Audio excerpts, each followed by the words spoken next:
perspective, you think? Okay, you can hit got it. That's great. Thank you, Julie. Thanks, Julie. So I'm Michelle Piskin, and welcome to the Monday Night Educational Meeting, where I'm going to introduce Pam Atwood, my colleague and friend, who's going to talk to us about how do you know it's time to make a change, or how do you know it's time to make a move, and maybe home, maybe not the right environment. So let me just give you a little bit about Caring Kind as a whole. We're a nonprofit organization based in Manhattan. Our focus is on caregiver support, early stage. We're a community-based organization. Lots of good work going on at Caring Kind. So I'm Vice President of Education, Michelle Piskin, and I have the distinct privilege to introduce to you tonight Pam Atwood, who is a gerontologist, a licensed professional counselor, an author, an experienced dementia specialist. In addition to her work at Caring Kind, she owns Atwood Dementia Group, consulting, coaching, consulting based in Connecticut. Pam and her husband, Tom, who's a physical therapist, co-authored Total Engagement Activities for Growth and Expression in Older Adults. Pam currently has a series of children's books in the press. She is a sought-after speaker, yes, you are, on a wide variety of topics such as veterans with PTSD and dementia, humor as a coping strategy, intimacy and sexuality, which we've heard from Pam earlier this year. She has worked in aging services for the past 30 years, volunteers and facilitates support groups for the Alzheimer's Association, Caring Kind, American Parkinson's Disease Association.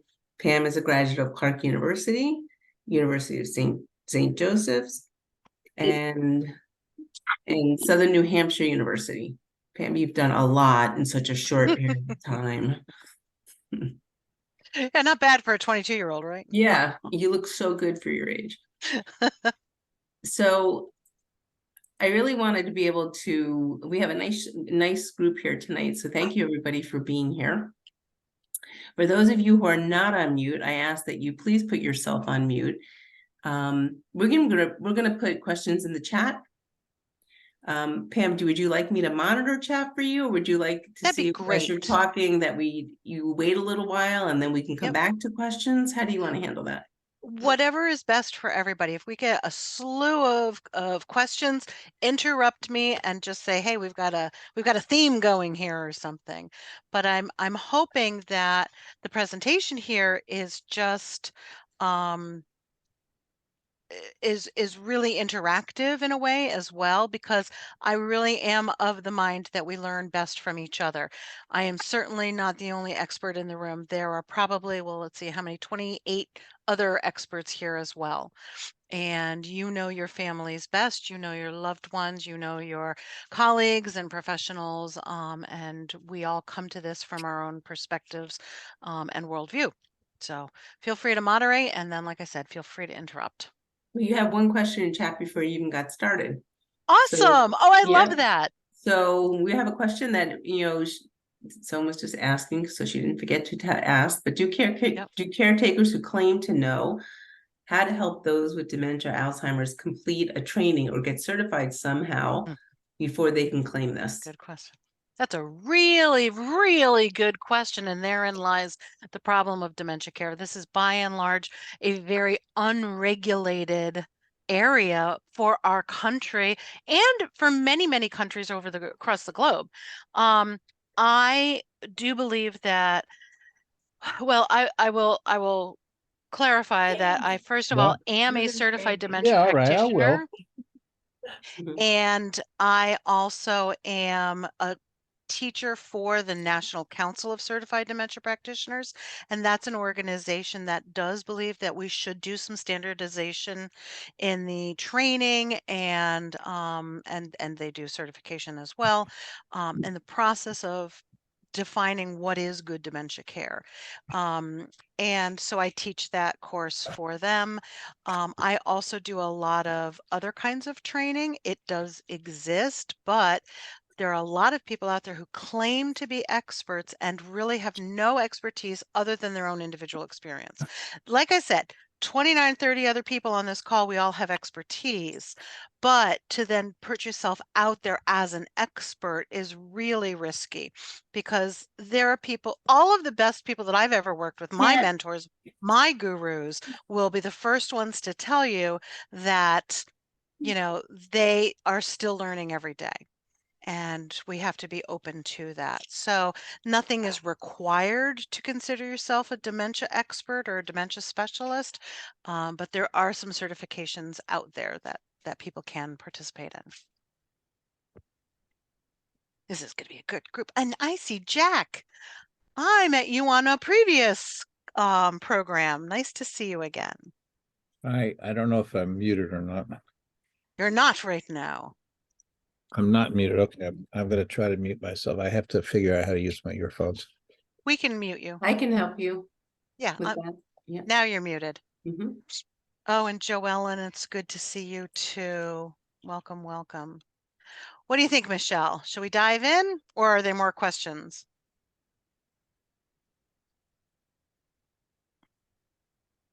Oh, Michelle muted herself. Yeah, I did. There you go.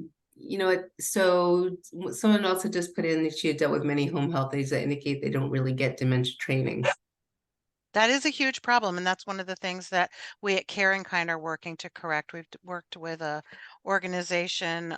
We've actually had a partnership with a couple of different organizations now that provide homemaker and companion training programs, and we're training all of their staffs. So that is really a very, very important initiative. In many states now, they are requiring organizations to provide some training, but how that's all defined varies greatly state by state.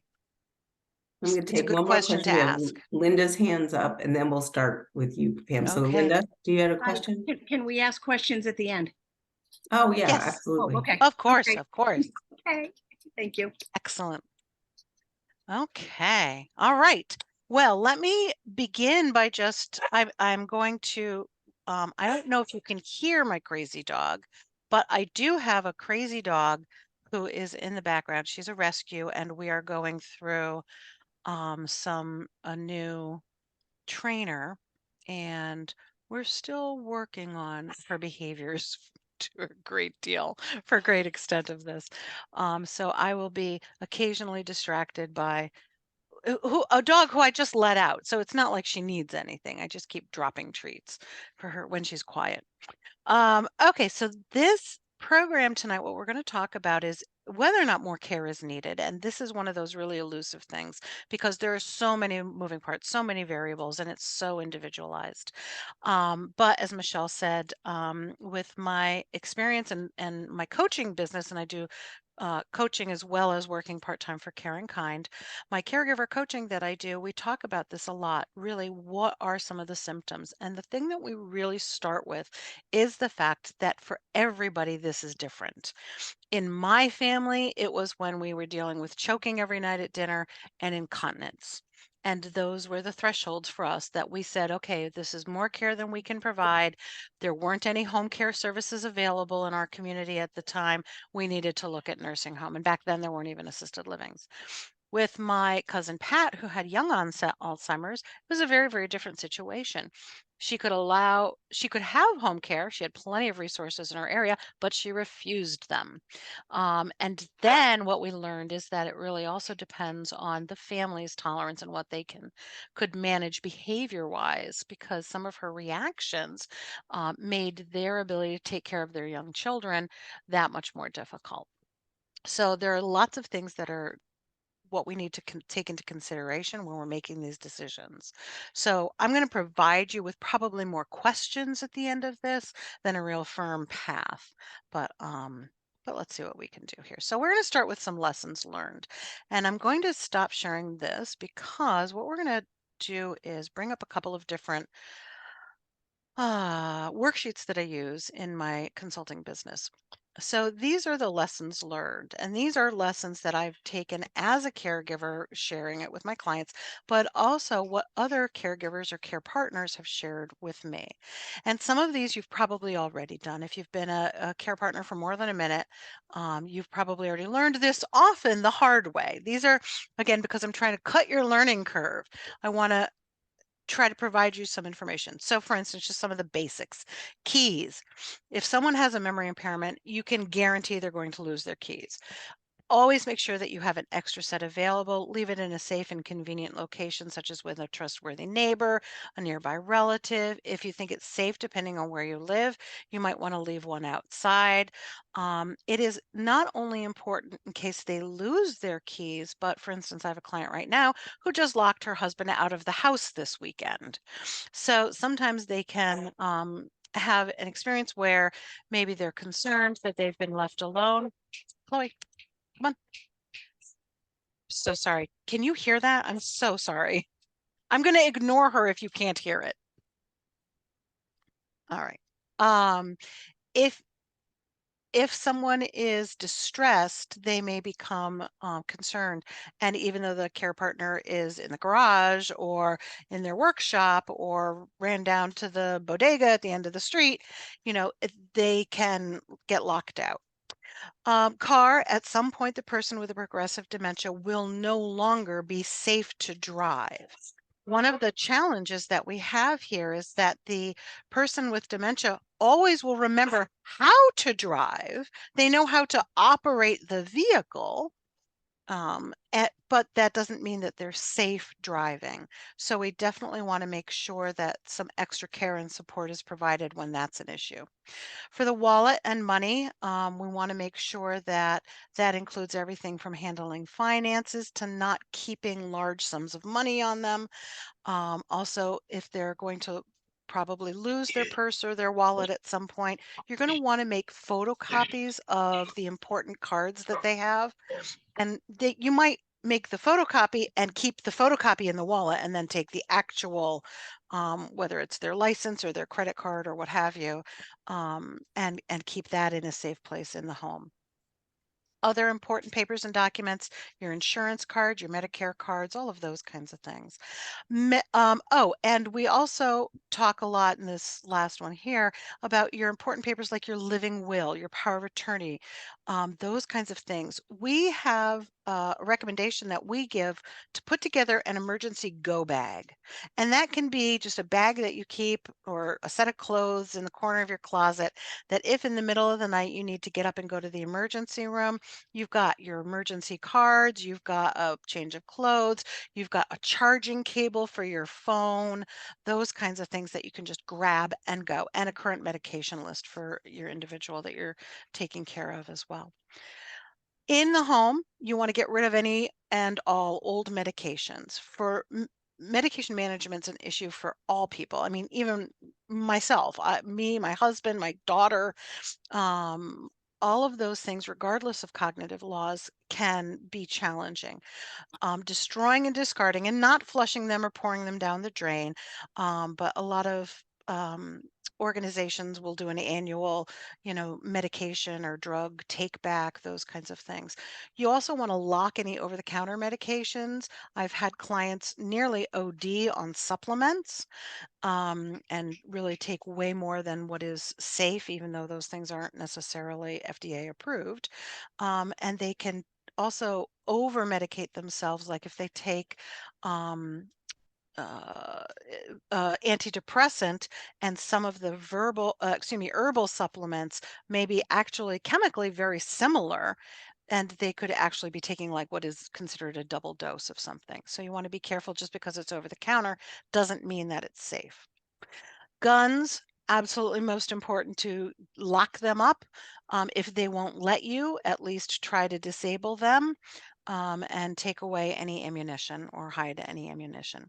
Watch out for food too. And these are one of the things that a lot of people don't realize is that people with cognitive impairments sometimes it's generational or or even like I have a client who's from a very poor community in West Virginia, and they in their family would keep food a lot longer than what most of us would consider fresh. So we need to keep an eye on that, as well as their ability to cook safely. Several fires start in a microwave when the individual with dementia puts something in, either for more time, or with something like metal or foil that they shouldn't have in the microwave. Obviously, ovens are a concern, and there are lots of tricks that we can do to make things safer, like putting a lock on the oven or a temperature gauge so it'll have an auto shut off.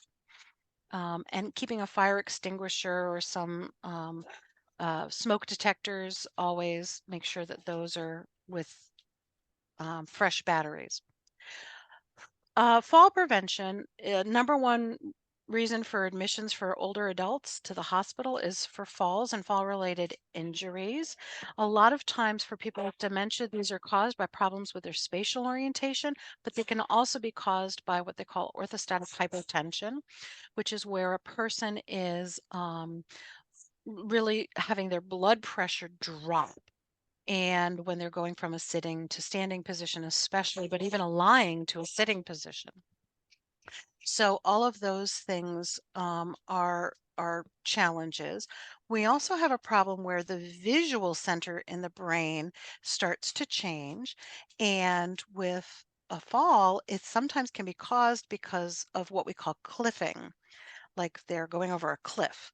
So what happens for a lot of older adults, especially with a cognitive change, but it can also be because of other changes in their vision, meaning non-dementia related.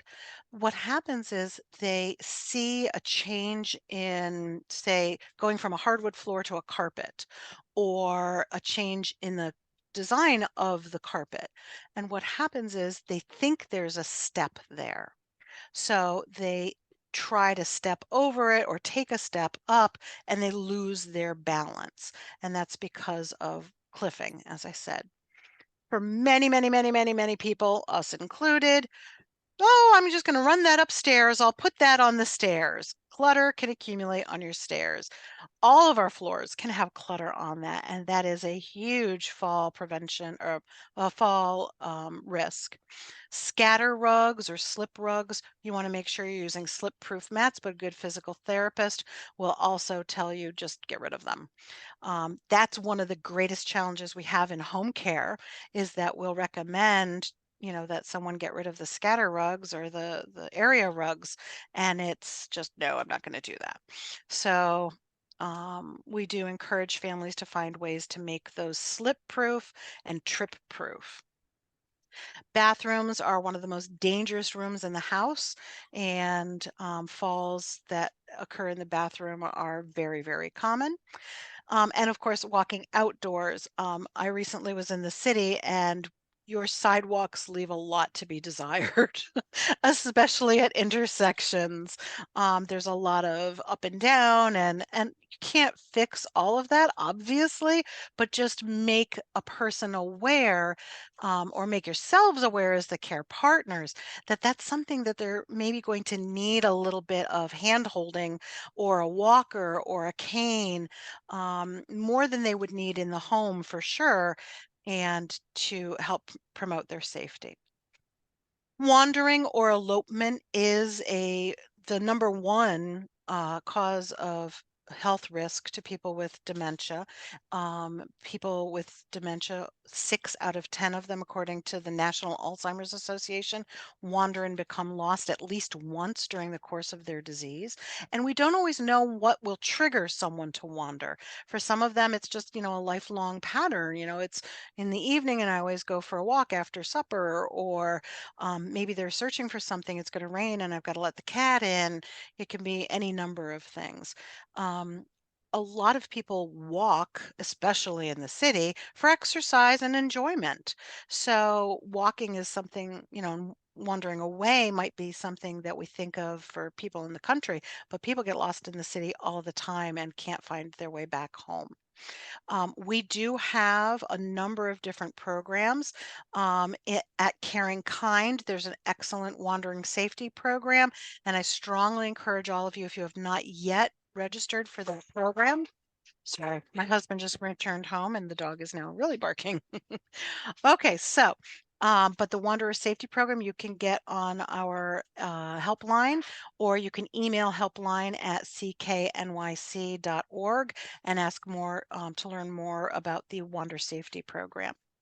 And support, really important from all caregivers. Join a support group, get education and information. And I applaud those of you who logged on tonight because you're the ones who are doing it. But 80% of caregivers report high levels of stress. 50% are clinically depressed. And 40% of individuals with dementia are also clinically depressed, which makes that care partner experience even more difficult. So we want to encourage people to get support, to find out resources, to ask questions about what's the best way to help cope with all of these changes and transitions and stressors. And we're here for you at Caring Kind. It's what we do. All right. I've been blabbing and blabbing and blabbing and blabbing. Let me just check in real quickly and see chat-wise if there's anything, Michelle, that I need to pause. Got anything to say? Yeah, go ahead. I don't know. Are we on our voice? I see Linda. Yes, you guys are not muted. Would you Ah, like me to mute you? That's okay. I'll mute you. Okay. All good.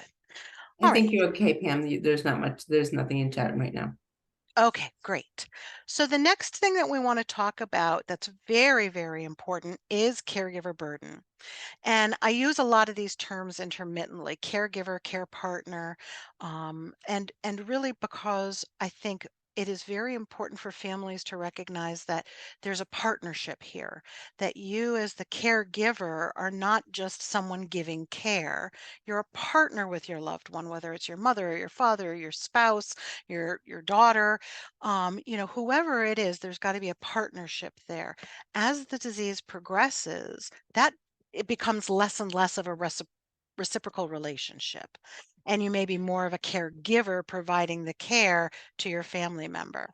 One of the things that I do like to focus on, especially in the early to moderate stages, is that term care partner, because I like for the individual with dementia to recognize that they still give a lot to you, that whether it's the love, the history, the long-term memories that are in there, there's still a lot of good that can be remembered and tapped into. And knowing them, their favorite music, their favorite foods, their culture, their upbringing, their expectations about aging and retirement, all of those kinds of things is important for you to know. But the caregiver burden really then becomes, you go from stress to burden to burnout to compassion fatigue. And that's what we want to avoid. So if your caregiver's stressed now, that next step is that feeling of burden. And that's often accompanied with by depression, by anxiety. With some people, it actually becomes cardiac conditions or other, hypertension. It can be a stomach problem, GI distress. So when we're talking about is more care needed, yes, it's always needed when we get to that caregiver burden stage. When we get to when we get to the fatigue and burnout, then we know we can't keep going forward. All of the caregivers that I've ever worked with tell me, I wish I had listened when people told me to get help sooner. Every single one of them. I have one who's recently moved. Her husband passed away. She just moved to the Sedona area in Arizona to be closer to him because he was living in San Antonio at an assisted living. And she got down to, I think, about 78 pounds. She was barely able to keep food down. And this was as a caregiver before she had placed him in the assisted living. And I think that one of the things that she realized in the year after before moving him to assisted living is how sick she had gotten just going through the motions day after day after day. Now, I don't want to scare you, but statistically, 63% of people with of caregivers of people with dementia predecease the person with dementia, because caregivers neglect their own needs, neglect their own health issues, don't end up going to their own doctors because they're worried about their loved ones' doctors. And there's so much that you all have to do in the day-to-day living in two people's brains, that stress and burden really does also accelerate your own aging and your own health problems. So what I'd like to do now is I'd like to talk about how can you identify whether or not you're at that burden stage. And I want to share with you, this is not something that I will say that the tool that I'm about to use is from agingcare.com. I don't know. We'll look at it in a minute. But it is a commercial organization, and it's one of those that I encourage you to explore their website, but don't sign up for anything because you will never get to go on anything by yourself. So there are a couple of organizations like A Place for Mom, seniorcare, I think, .com, aging.com, where you put in your email for a free worksheet or something. And now every time you search for something, including assisted living, home care agencies, etc., you're going through their portal. And they get referral fees when you sign up with one of those agencies. So just be careful. They're really, really creepy. I just don't like that much oversight on my searching. So I will share this with you. It's a great resource based on a great tool. Yeah, Jack, go ahead.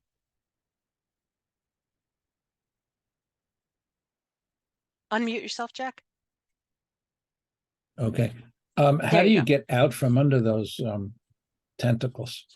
That's a really, really good question, and I don't know the answer. I would imagine you probably have to call them and speak to, I don't know, the man who brought down the 2 tablets from Yore. I have no idea. But definitely you would have to call them. It's not easy. It's not easy. Well, supposing you just Okay. tell them, and I'm joking about this, but that the person has been committed and doesn't need any more outside help. Right. And the And challenge is that doesn't necessarily wipe you off their okay, system. It's really sleazy. Like I said, I just don't know. Okay, so let's, or someone suggested go through duckduckgo.com because then they can't track you. So that is another way to do that. All right. Okay, so this checklist is, like I said, one that they've created, but it's agingcare.com. Okay, but it's based on the Zaret Burden interview. I just like the way they formatted this. So that's the only reason I use it. The Zaret Burden interview is a widely respected tool, and this is a short form of it. And basically, you're going to want to score yourself on 0 is never, rarely, sometimes, frequently. 4 is nearly always. So the first set of questions is about things like, do you feel that your loved one asks for more help than they need? Now, part of this question is really getting at, are you as a caregiver feeling that they just don't need that help? And that's not the, I wonder if they're asking more than they need. If your flash reaction is, oh, they're always asking for more help than they need, then that's what the tone of what we're looking for. Do you feel that because of the time you spend with your family member that you don't have enough time for yourself? Do you feel stressed between caring for your loved one and trying to meet other responsibilities for your family or work? Do you feel embarrassed about your loved one's behavior? Do you feel angry when you're around your loved one? And this, again, could be never, could be rarely. If it's nearly always, we're going to score this at the end, or you can score this at the end. Do you feel that your loved one affects your relationships with other family members or friends in a negative way? Are you afraid of what the future holds? Do you feel your loved one is dependent on you? Do you feel strained when you're around your loved one? Do you feel your health has suffered because of your involvement with your loved one? So after this, we will send these forms out to you, but I just wanted to give you a glimpse of what is involved in this. The next part of the assessment is, do you feel that you don't have as much privacy as you would like? Do you feel that your social life has suffered? Do you feel uncomfortable about having friends come to your home? Do you feel your loved one seems to expect you to take care of them as if as if you were the only one they could depend on? Do you feel that you don't have enough money to take care of your loved one in addition to other expenses? Do you feel that you'll be unable to take care of your relative much longer? Do you feel that you've lost control of your life since they became ill?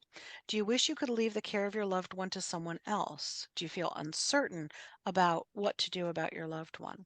Do you feel you should be doing more for your loved one? And do you feel that you could do a better job of caring for your loved one? Overall, how burdened do you feel in caring for them?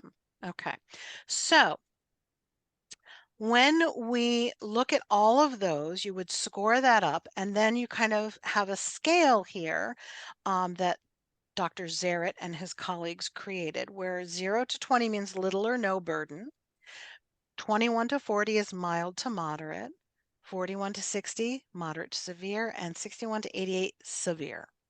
And there are little tips in here about what to do about that. And what I encourage my care partners to do is to do this at least once a year and with any major changes. So if someone is hospitalized, once they come out of the hospital, I'm going to check back with my client and say, okay, let's review your burden. Let's take a look at the self-assessment here and kind of indicate, has there been any change? Because sometimes those transitions are reminders and losses of the challenges to come. So we want to make sure that we're checking in on a routine basis to make sure that that burden is limited or not as out of control. What? Okay. Yeah, it stopped. The rain stopped when the rain. Okay. All righty, let me then say, okay, any questions about that before I go on? Okay. All righty. Oh, I see. Oh, Sonia, hi.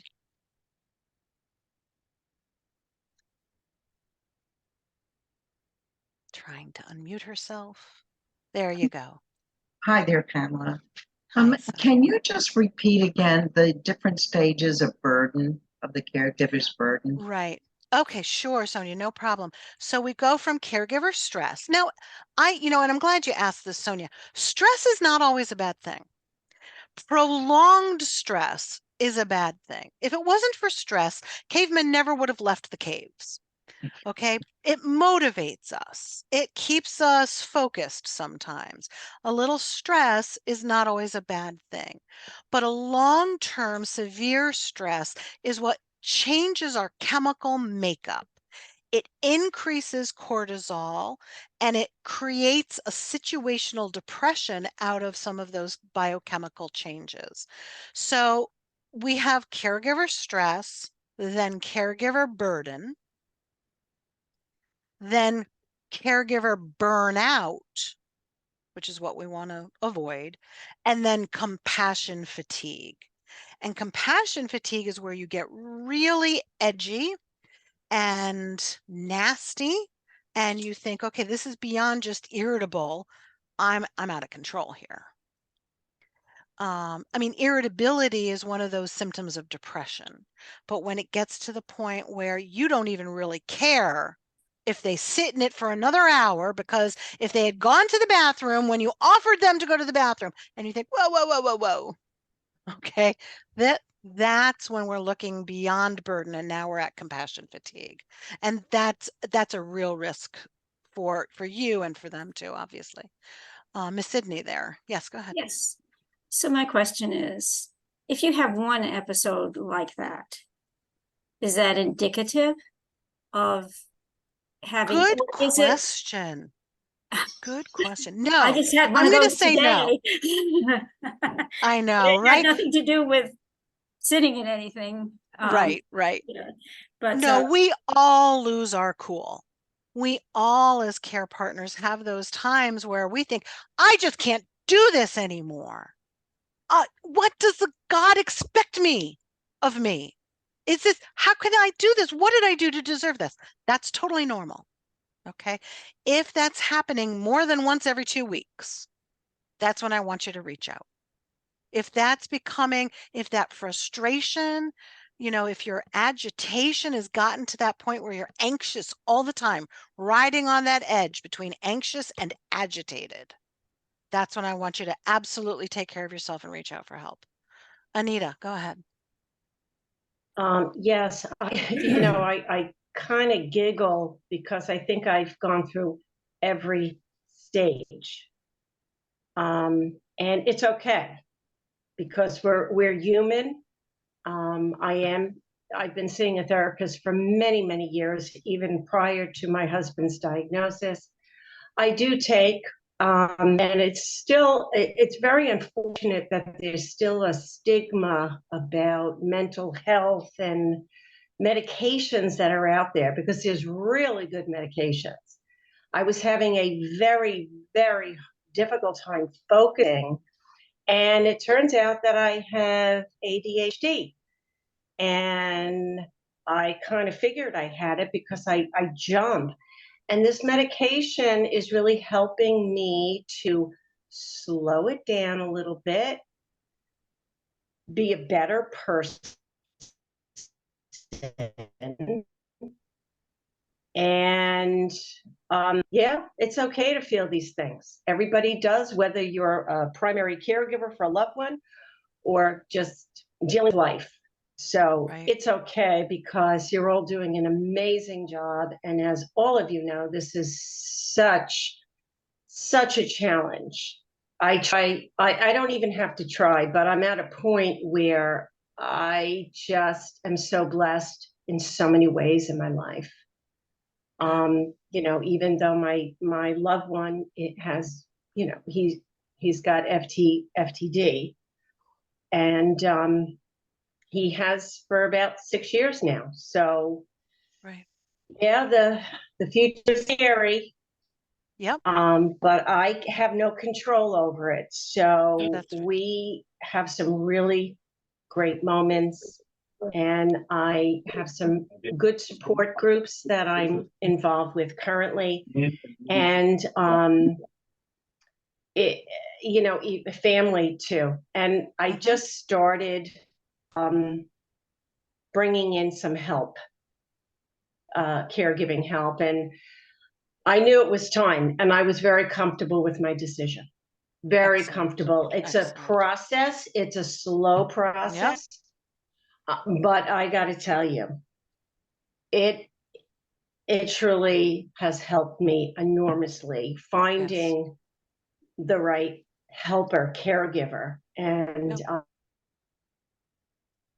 I went on care.com, and the site could be a little sketchy, but Anita, I'm gonna cut you off there a little bit. Yes, And thank you sorry. so much for sharing. That's okay. I'm going on a tangent. I'm so Yeah, sorry. no, it's okay. It's okay. I do just want to keep time for all the questions and comments that we're going to have too. So to answer some of the questions that popped up, yes, frontotemporal dementia is the type of dementia that Anita mentioned. And I do really encourage, if you don't know the different stages, call the chapter, call the office, and get on the helpline.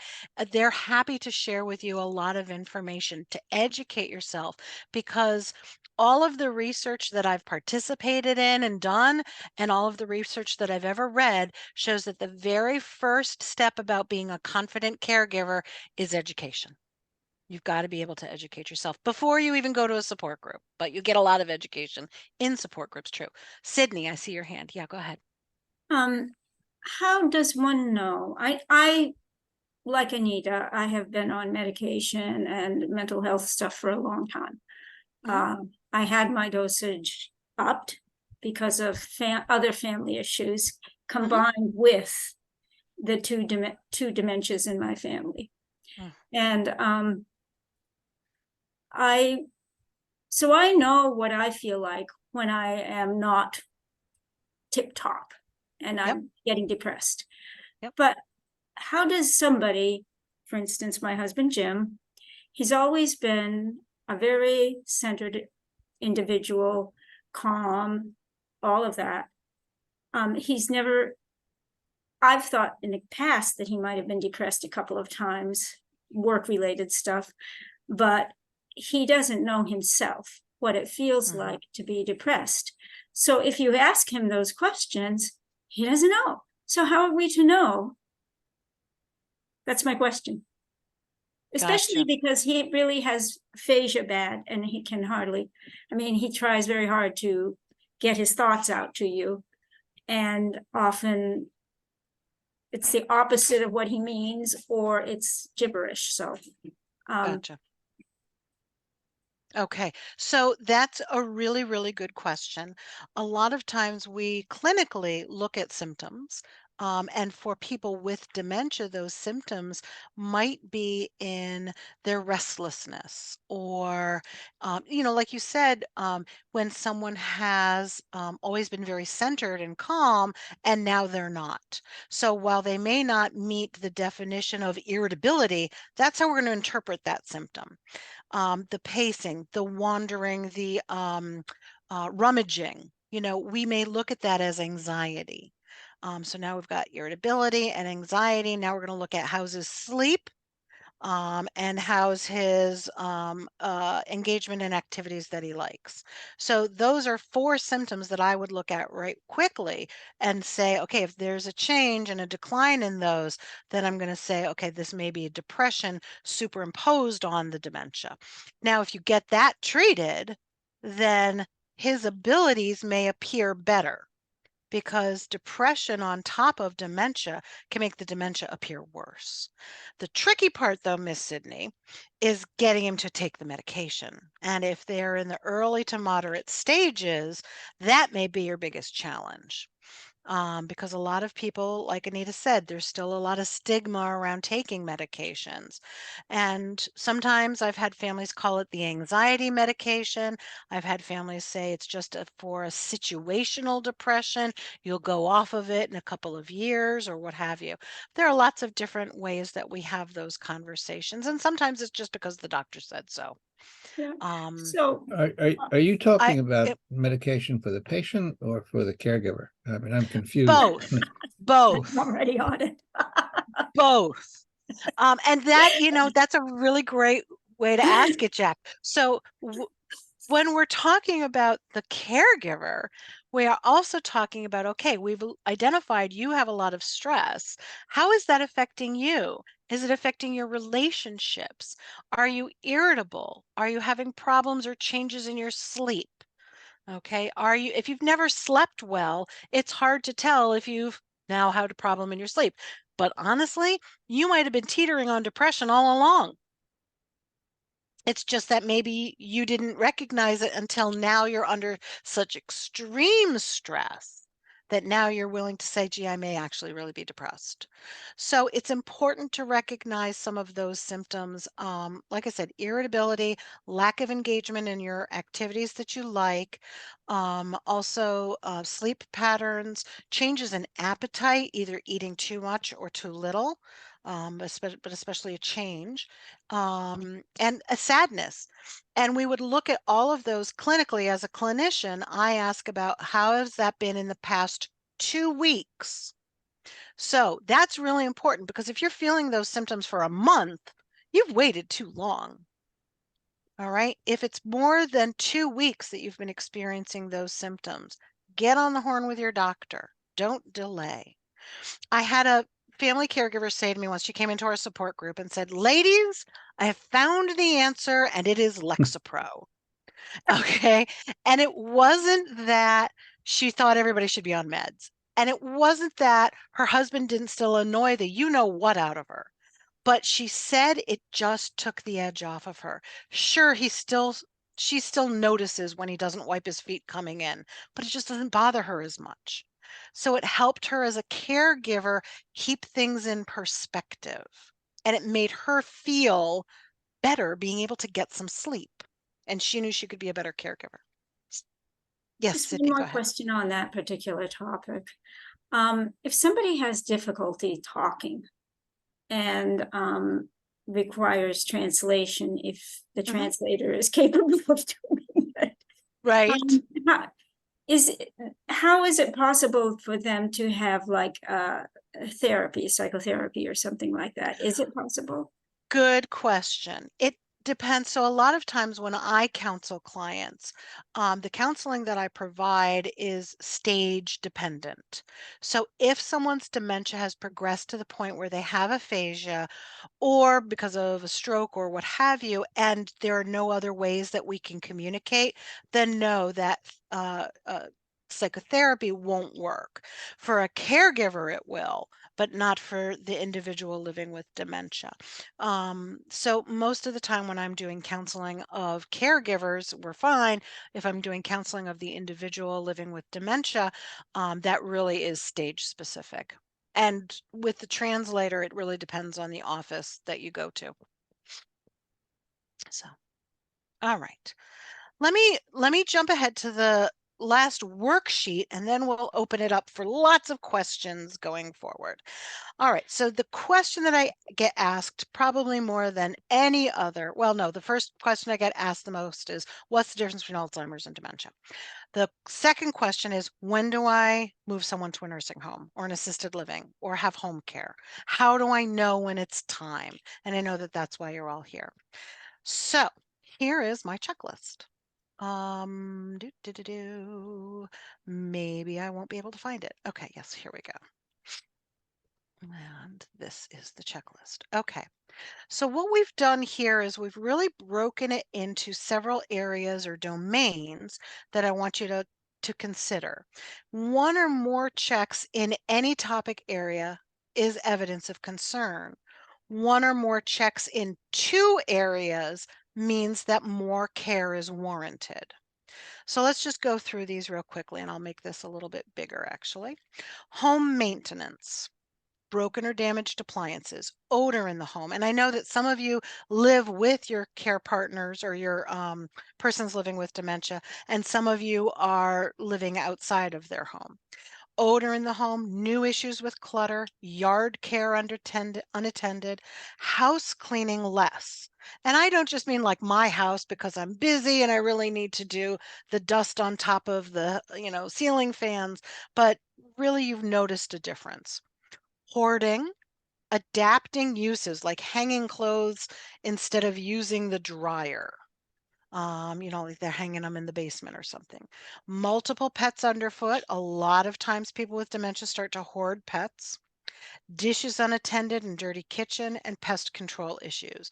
Now again, this summer in my house, we had ants. We had a dirty kitchen because my daughter had just decided to stop caring anymore before she went to college, and I couldn't keep up with the dishes. Okay. I had at least two, and we didn't have any broken appliances, but we still have a broken window in the front of the house. Okay. Odor in the home, probably not odor, but those kinds of things. You want to look at that and say, okay, that doesn't mean that I don't need some attending to. It just means, we need to be attentive to the individual issues. Next area, finance management. Not paying the bills or getting calls from collections agencies. Bounced checks. Frequent calls from charities or lotteries or Social Security and IRS. And that means they're probably answering those things. And as soon as one scam artist gets them on a list, they get sold to all of the other lists. Mail from lotteries, utilities being cut off, large checks to others, hiding their finances from trusted helpers like you. Function and ability. Trouble getting up from a seated position, slow or difficulty with stairs, falling more than once in the past year, increased complaints. And now with falls, they may not report them to you, but all of a sudden you've got this unexplained bruise. And we all have that, right? I slam my hand into the doorknob and I'm like, oh, that's going to bruise. Okay. But if you're getting more bruises and they can't explain where they're coming from, think, gee, I wonder if they got that in a fall. Increased complaints of pain, stiffness in their joints or back, using furniture for support to move around the house. We call it furniture walking. Difficulty getting in and out of the shower or bath, doing wash-ups at the sink instead of taking a full shower, having stopped cooking, keeping expired food and eating it or not throwing it away. Sometimes they just keep it.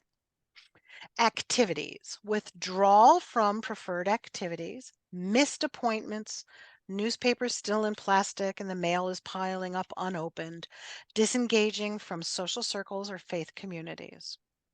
Mood and memory, forgetfulness that is new, changed from their strengths. So I always say it's not whether or not you can balance your checkbook.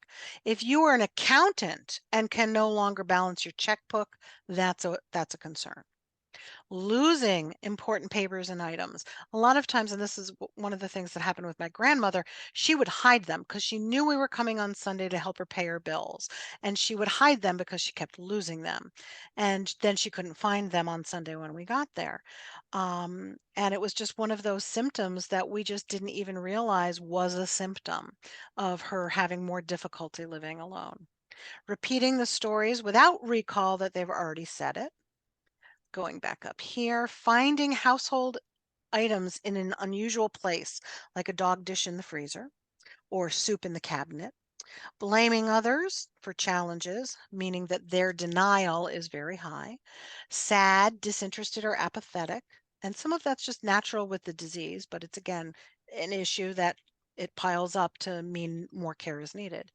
Confusion episodes, changes in mood and extreme mood swings, changes in personality, and paranoia, saying things without social awareness or filter. Okay. Unintended weight loss or change in appetite, forgetting medications and unable to tell you their correct medication regime.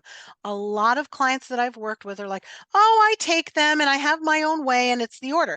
And I say, great, tell me what you take and how you take it. And if they can't verbally tell you, then you know that there's something wrong with that. They should be able to tell you, even if they don't know how to pronounce the meds. That's not what I'm worried about. But it's about their ability to remember their medication regime. If they can't remember it, how can they be compliant with it? Refusing medical attention for serious illnesses, dehydration, not wearing suitable clothing for the weather, poor personal hygiene, wearing the same clothes frequently, unwashed and disheveled, refusing medical appointments, not filling their prescriptions, refusing care or help, sounding winded from little activity, new swelling in their feet or hands, one side of their face drooped or a change in their smile. And I'll tell you, those last three are really also medical problems that need attention, especially the face drooping and a change in their smile. That's evidence of a stroke or a mini stroke. All right, overall safety. Dents or damage to the car or witnessed unsafe driving, frequent falls, burned pots or pot holders, bruises or frequent injuries, leaving the doors or windows unlocked, again, depending on your location. Out here in Hebron, we don't lock much. Frayed electrical cords, new trip hazards like clutter, wandering. Caregiver wellness, like I said before, this is the big one, is the caregiver stress, burden, or burnout. Caregiver missing appointments, increased frustration or outbursts, disengagement from preferred activities for the caregiver, forgetfulness, anxiety, or exhaustion. We all have been there. We all get to a point where we think, oh my God, I've caught it. It's contagious. I can't believe I got it. Okay. And that's not necessarily what's happening. The forgetfulness and the anxiety and exhaustion are also those symptoms of depression. Caregiver safety issues. I will tell you that the reason I left my job as a case manager many years ago was because I left a pot on the stove with my grandmother who had Alzheimer's sitting in the living room. I put a pot on to boil some water. I then got distracted. I don't know what I went, back then I was smoking. Maybe I went for a pack of cigarettes. Okay, this was many years ago. And I went to the store and I came back and the pot had boiled and was burned. And it was making this loud popping sound in the kitchen. And my grandmother was sitting there in the dining room saying, "Oh, thank goodness you're here. I don't know what that noise is." So I almost burned down our house with my grandmother in it. That's caregiver stress. Sadness and depression, new pains, back strain especially, or your declining function, sleeplessness and irritability. All right, so what I will do, I'm going to send, as I said before, send you all this worksheet. And I'm going to give you this second page here, which is where you can start with, okay, home maintenance. Let's take it section by section. What are your notes? What can you do? What do you need to address or change?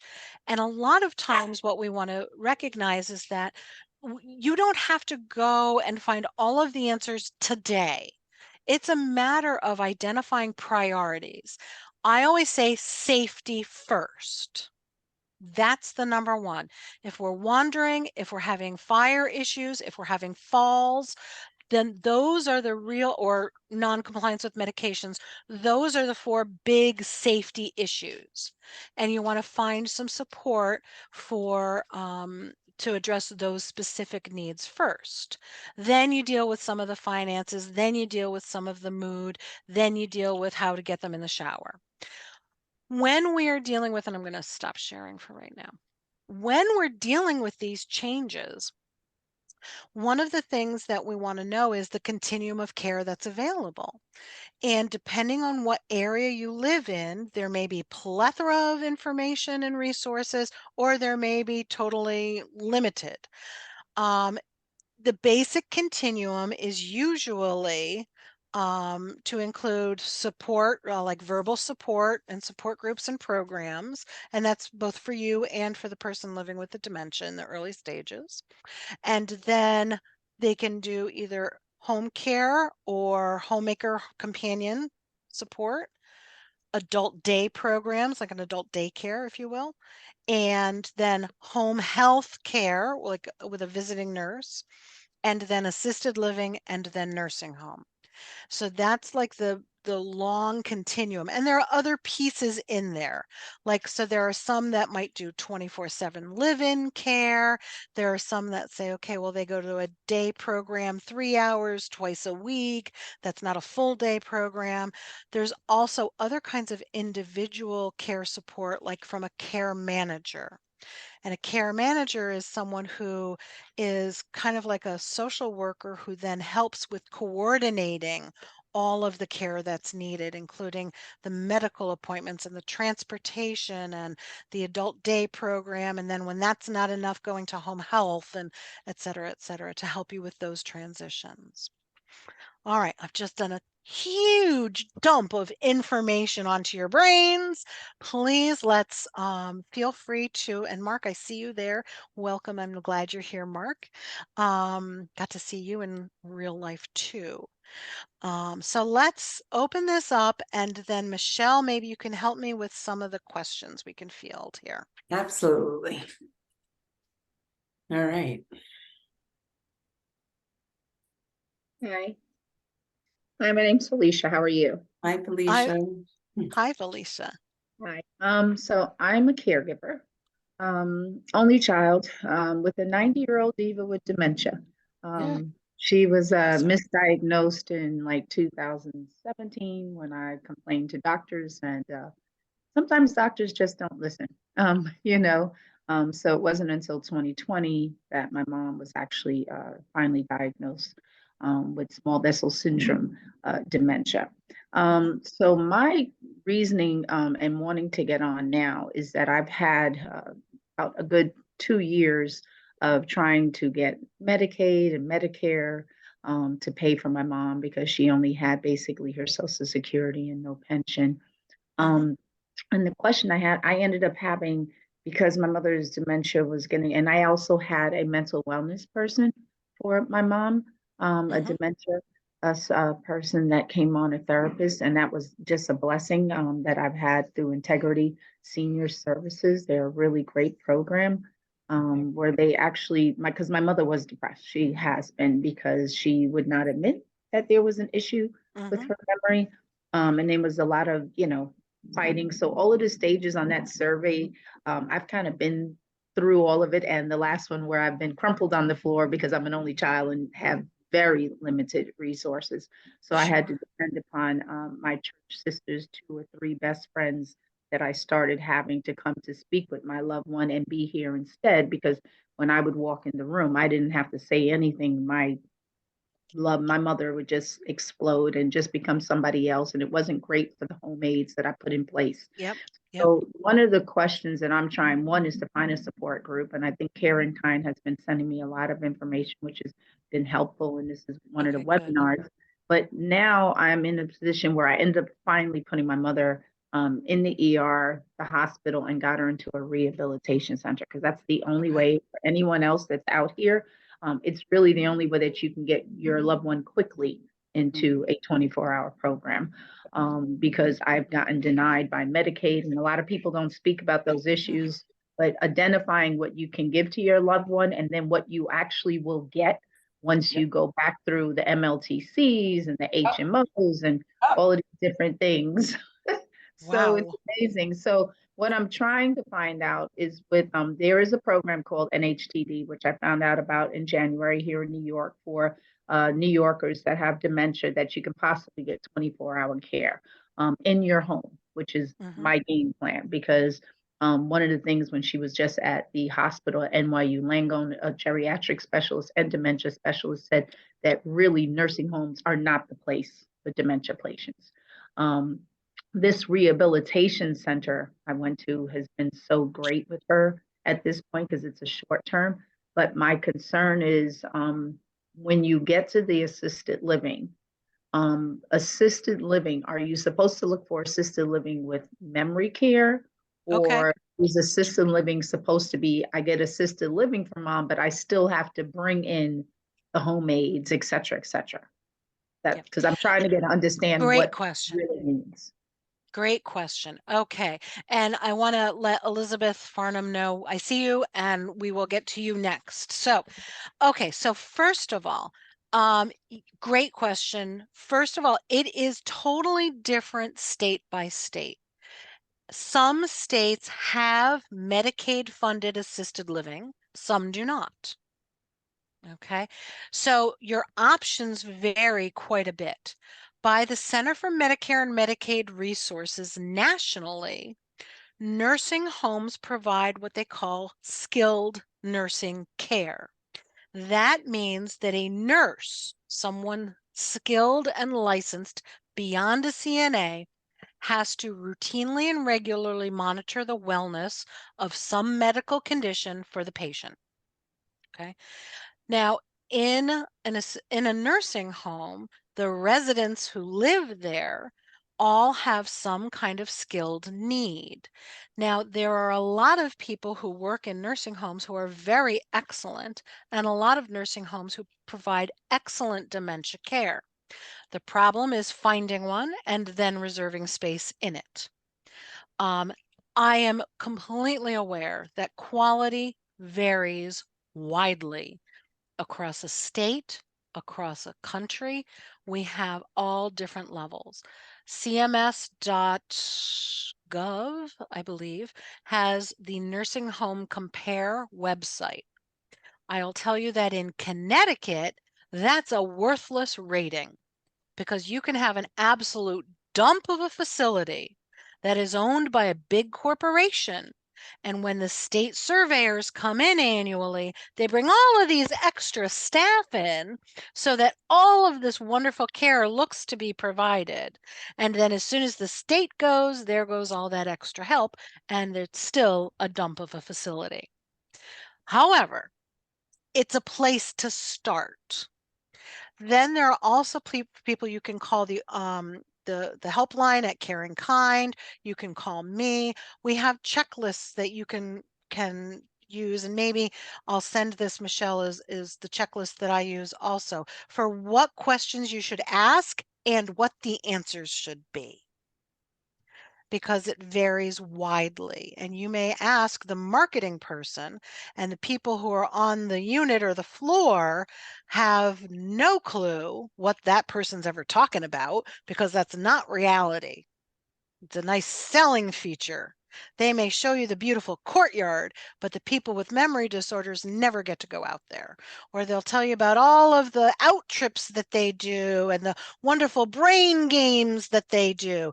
And they're saying, not on the memory unit. We don't get any of that. So you really want to look carefully and ask really pointed questions and listen for the right answers. Now, what else was I going to say? Assisted living. Okay. In many states now, when you say you provide memory care, assisted living, or a memory care program in an adult day program, or memory care in a nursing home, there are specific parameters that have to be put in place, including specific admissions and discharge criteria, specific programming, training for the staff, etc.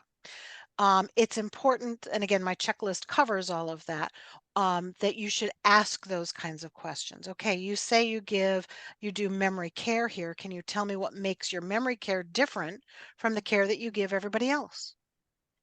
Tell me how many hours of training does everybody get on the memory care unit, and in what areas?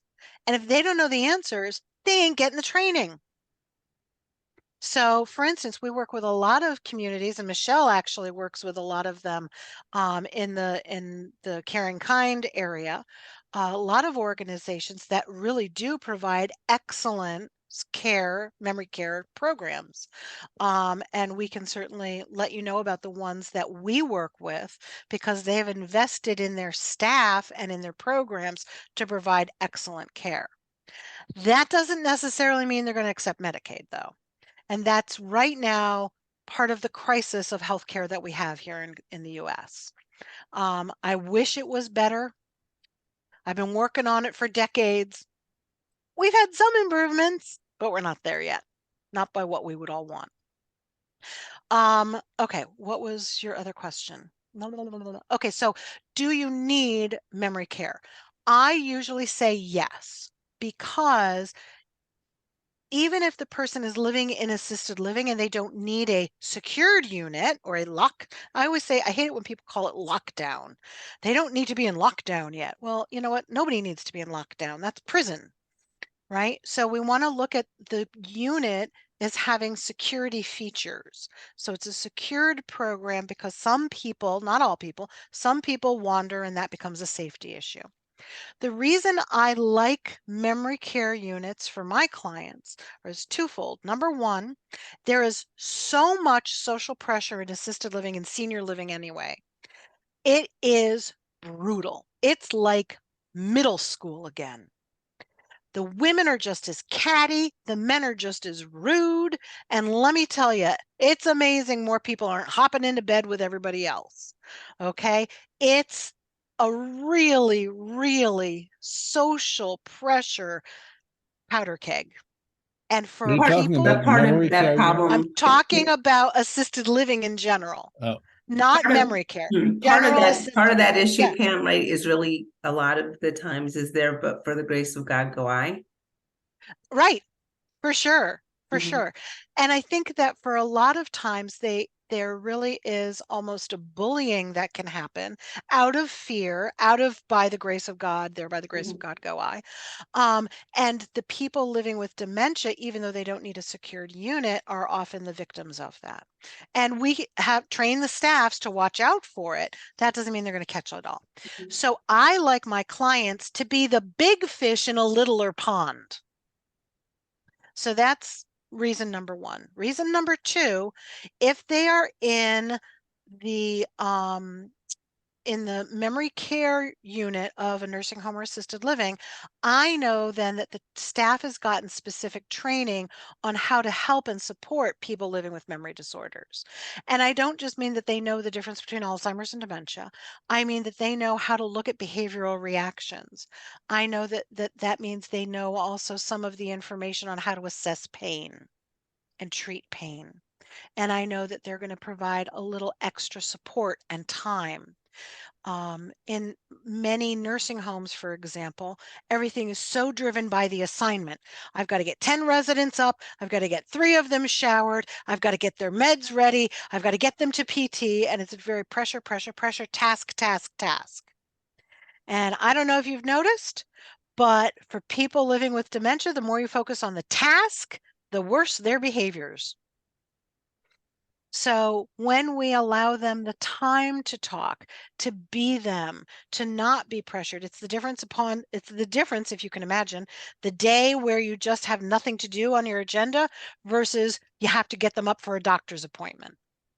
So imagine that pressure that you're experiencing trying to get them ready for their doctor's appointment is what they would be living with every day in a nursing home. So that's why I like the dementia programs better, because there's more flexibility and fluidity with the support in the environment. Okay. All right. Other questions? Elizabeth. Question, you had a please, but I question. think it's for Felicia. She had mentioned that her mother is, you mentioned a program, Felicia, and I was trying to write it down that you said was so excellent. Everything is in the chat. I just put it in the chat. It's Say in the again? chat, she said. Oh, It's in the chat. Oh, okay. Thank you. And So for- that's, and for yeah, you, I would, I put also to that you didn't say the difference between the Alzheimer's and the dementia. okay, I will, since it is the most commonly asked question, I'll explain that in a second. In addition to what Felicia's posted, I encourage you all to call our helpline because they know about all kinds of different programs throughout the state and through other areas. And they can help you. I see, Amanda, your question, how do you find a care manager? We have a whole list of care managers on our website. And a care manager is a great way for you to go back to being the family member. Hiring a care manager can provide some of that support and coordination so you can go back to being, just running your house and being the spouse or you're the daughter or the son or what have you. So care managers are another resource that I strongly recommend. But the helpline staff know all of the different care managers and work with them and get to meet them and know which ones have availability, et cetera. Michelle, did you want to add something with that? Yeah, I was just to Felicia's point about Medicaid home care. I don't know, Felicia, if Okay. you had an opportunity to take any of the attorneys who present for Care in Kind every month. I did get on one of them, which was really great to tell me the Okay. new changes in the Medicaid rules for New York, which was really important. Yeah. But I'm hoping there's another one that will help me see in New York State which ones apply, because now there are some Medicare and Medicaid funded assisted living, some, but it's very hard to find. Right. And I'm going to jump Okay. back on. Yeah. They're very good webinars. Good. And they offer those every month on this In webinar. addition to changes in the home care assessment process for Medicaid. Elizabeth, Mhm. no one else gets to ask a question till Elizabeth gets to ask her question. Go ahead. Hello, everyone. I am a partial caregiver for my mom, who is 88 and has a degree of both physical and mental issues. Until October of last year, I was the sole caregiver doing all of the hands-on care plus all the business stuff. And I did reach stage 4 that Pamela had mentioned earlier. And I knew that I had to stop. And now my sister, who is also in this meeting right now, bless her heart, she took over the hands-on care and she's now essentially living with my mom. Wow. But there is a myriad of problems. I first want to just say about the Medicaid issue, it is exceedingly difficult to get onto Medicaid in New York State, but once you do, there are programs available, so it's worth the hassle of doing it. And there are ways of getting around the financial requirements for that. It's a long, convoluted, frustrating process, but it is worth it And we're now with a program where we are provided with, transportation to doctor's appointments and daycare if my mom was able to get there, which she's not. But it's, it is a worthy pursuit. Having said all of that, things are incredibly difficult. And, both my sisters and my lives have changed drastically as a result of caring for my mom. Her dementia, I would say at this point, is moderate at best, heading towards severe at this point, especially in the last couple of weeks. There's been a big change. And I first noticed changes in her in the summer of 2019. So it's been a little over 4 years. And I've done the support groups and the book groups and all of that stuff, which is all very helpful. But my question is, all of the suggestions that are made for self-care seem to me to be a sort of temporary fix. Go for a walk, read a book, watch a TV show, whatever. And that's great for the time that you're doing it. But as soon as you're done with that, all of the problems come flooding back. So those are all temporary fixes. My question, other than medication, any suggestions from anybody about something that would just make like the day-to-day like living less horrifying? Great question. Great question. So it's just like going to the gym, right? If you don't do it, it doesn't work. If you don't do it, it doesn't make you stronger on a routine basis. So what I talk to my clients about is you need to have a self-care routine. And if you are a caregiver in the throes of caregiving, I want you to get 6 hours of support every week. I want you to get 6 hours of respite minimum, because you're going to burn out if you don't. Yeah. And you're on the fast track to burnout without it. And I think that that is different for everybody, right? I'm starting a new caregiver workshop that we're going to do every Saturday morning using Zentangles, kind of an art therapy thing. All right. And we'll talk about all of the different caregiving things every week. And we'll be doing art projects in between. Okay. For some, that might be a good start, but that's only 1 hour a week. You also need to go for a walk. You also need to get a massage. You also need to read a book and have protected time. You also need to join a support group. You also, and it's a menu of things that you need to do for your self-care. And that is really, really important. So, but you're right, just a walk isn't going to do it. It's integrating self-care throughout your day. Okay. Days.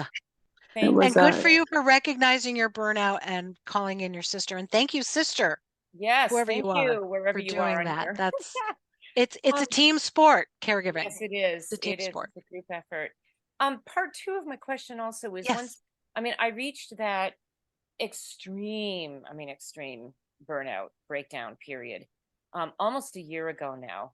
And I removed myself from the stress of the hands-on care. And my mom's dementia presents itself in an extremely hostile and combative way. So it's very, very difficult. But I thought, having removed myself from that for a period of time, I would then become more tolerant and it would sort of get better. That has not happened. I feel like I am just as like no fuse, less than no fuse. And it hasn't improved. Any suggestions for how to sort of get back to a compassionate place? I don't seem to be able to do it. Sure. So one of the reasons that I became a counselor is because there are so few therapists out there who know anything about caregiving, other than maybe their own personal experiences. And that is a very different level of anxiety and stress. So the therapy that I offer, and I'm only licensed in Connecticut, is really about the trauma of caregiving. For so many caregivers, it's PTSD is what you're dealing with. So a lot of it is processing just like you would any other crisis that you've survived, any other trauma. And on top of that, it's also now a complex grief. It's a complex loss because you've got anticipatory grief, you've got you know, your grief of and loss of your relationship. You've got grief and loss of a number of other factors depending on your family situation. So it's tough, and that's why a lot of folks end up getting therapy support as well as medications and as well as getting extra home help support. So having an opportunity to process that and think about that and talk about that and just have that validated of saying, this was too much to ask. And you know what? I'm not a bad daughter because I can't do it. Thank you. And that's part of it too, is the guilt. Like, how come I couldn't do it, you know? Yep. Yeah. So good for you for recognizing you're human. I hate that. And not everybody can do that. Not everybody can be a hands-on caregiver. All right, I want to go back to the people who are raising their hands. Miss Tasha, you've been waiting very patiently. Thank you. What is your question, ma'am? Hi, everybody. Can you hear me? Yes, we hear you well. Okay, perfect. Thank you. So for me, one of the things that I'm struggling with, because my mom does have dementia, and so thinking about the cultural blockages around additional care outside of the family. It's Yep. like, no, we don't have outsiders in our home. We don't, Yep. wanting to support her desire to retain some type of autonomy, you know what I mean? But also recognizing that my sister and I can't do all of the things. So how do you address culture in that sense? And then second question is, how do I help my dad understand that logic is no longer reasonable when dealing with dementia? I'm like, that is, bro, I'm like, if the memory doesn't get stored, it never happened. And it's just like this analytical, logical response that I find myself, wrestling with, one, dealing with what's going on, and two, me finding more frustration in that you're not recalibrating to the needs right now. So managing those two things at the same time. And lastly, I'll say, Felicia, kudos to you being an only child. I don't know how you do it because my sister's on the call as well. And I'm so grateful to be in partnership with her in this time. So. Wonderful. Well, thank you, Ms. Tasha, for saying all of that. Number one, to answer your question about culture, absolutely, this is a huge challenge. I say lean into it. Find out what is the cultural expectation and then set boundaries about what's realistic. So, for instance, in your culture, as you mentioned, it may be that we don't have strangers coming in. Okay, well, who's a stranger? All right. We want to respect and honor that. We don't want to take someone out of what's comfortable for them while they're in the crisis of Alzheimer's and dementia care. All right. These are tough, tough relationship changes. So we want to look at, okay, well, in our culture, maybe strangers coming in isn't okay, but can we pull from the faith community? Can we pull from the neighborhood community? Can we pull from what the doctor recommends? So I say take a deep dive into the culture and look at, okay, how much of this is truly culture and how much of this is dad's just not comfortable with? Okay. Or mom's not comfortable with. And I have this all the time. I have a client right now. They're extremely wealthy and they don't want people coming in and seeing all of their stuff, and they don't want people seeing them being needy. And so this is a huge issue for them. Well, it turns out as soon as we started bringing caregivers in, guess what? Dad really likes having some time where he can be in his own head by himself, and mom is fine. Her dementia has progressed to a point where she doesn't remember those social pressures. So it's not about how clean is our house, or, do we have the right items on display on the shelves. She just likes having people come and swim, so everybody's a little bit different with that. But I say lean in. And part of that is, if you're dealing with a culture like, if you're coming from, if this is a first generation family, they've got someone coming in from another country or whatever, this may be an opportunity to say, okay, well, guess what? I know in our culture, we've always been really community focused. This gives an opportunity for someone in the community to have a job. you know, and or to say, okay, this is great because this helps them give back to make reparations for some of their challenges in life or what have you. But I'd say pretty much lean into the culture thing. And then once you've done that, you want to give 2 acceptable choices. And I say this whether it's with partners or spouses or parents or children. Okay, when my son was a child, we didn't say, Tommy, do you want to take a bath today? We said, Tommy, do you want to take a bath or a shower? And when it was shower days, you know, we just said, okay, do you want to take a shower or just a quick wash up? We used to call it a big man's rinse. You just have to get rinsed and soapy real quickly. You don't have to do a full shower. I mean, what is a full shower except you get rinsed and soapy, right? You're a kid. So part of that is giving them the control. People get to the why me stage when they feel they have no control. So we as care partners need to get better at identifying appropriate choices. What are the safe choices they can make? Dad, mom needs more help than we can give. Do you want her to go to this adult day program or do you want to do in-home care? These are lousy choices, Dad, and I'm sorry. I wish there was something better. I wish we could eradicate this altogether. And until that's possible, we need more help because mommy deserves it. And she deserves the best. And I'm going to be with you to find the best person. Okay, and reassure in that way. And I don't remember what your other question was.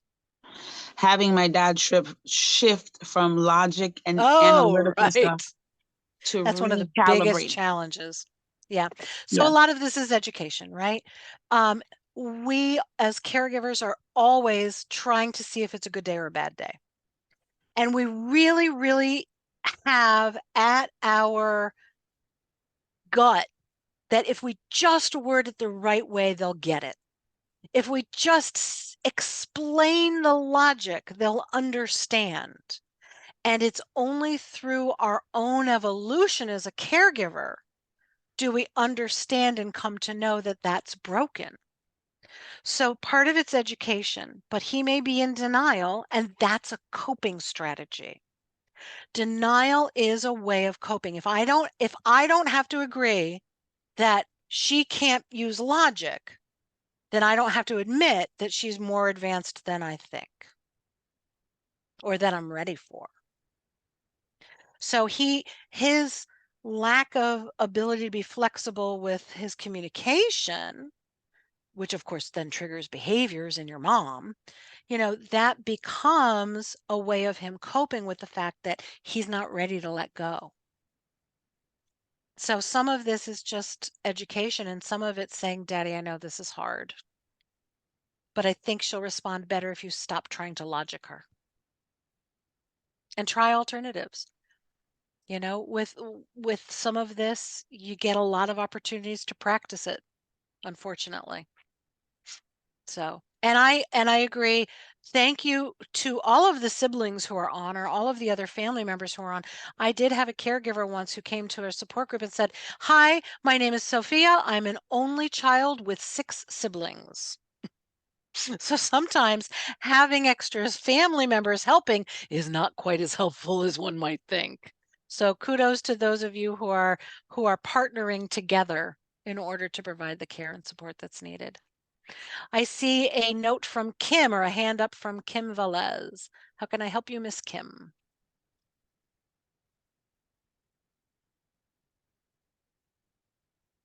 Oh, you're muted.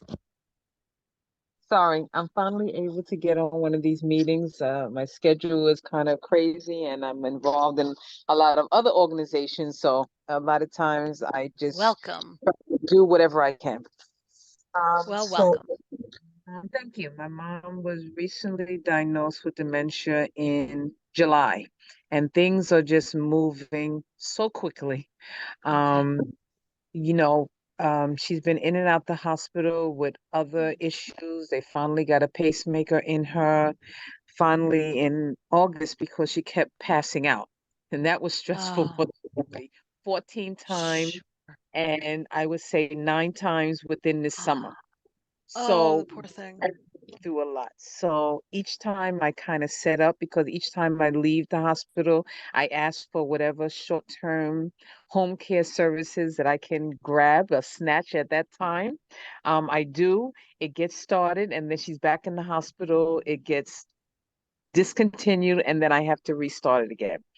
Finally, she's out of the hospital, but now I realize that I do need more hours than just the 4 that they're giving me for a short period of time, which will probably end like next week.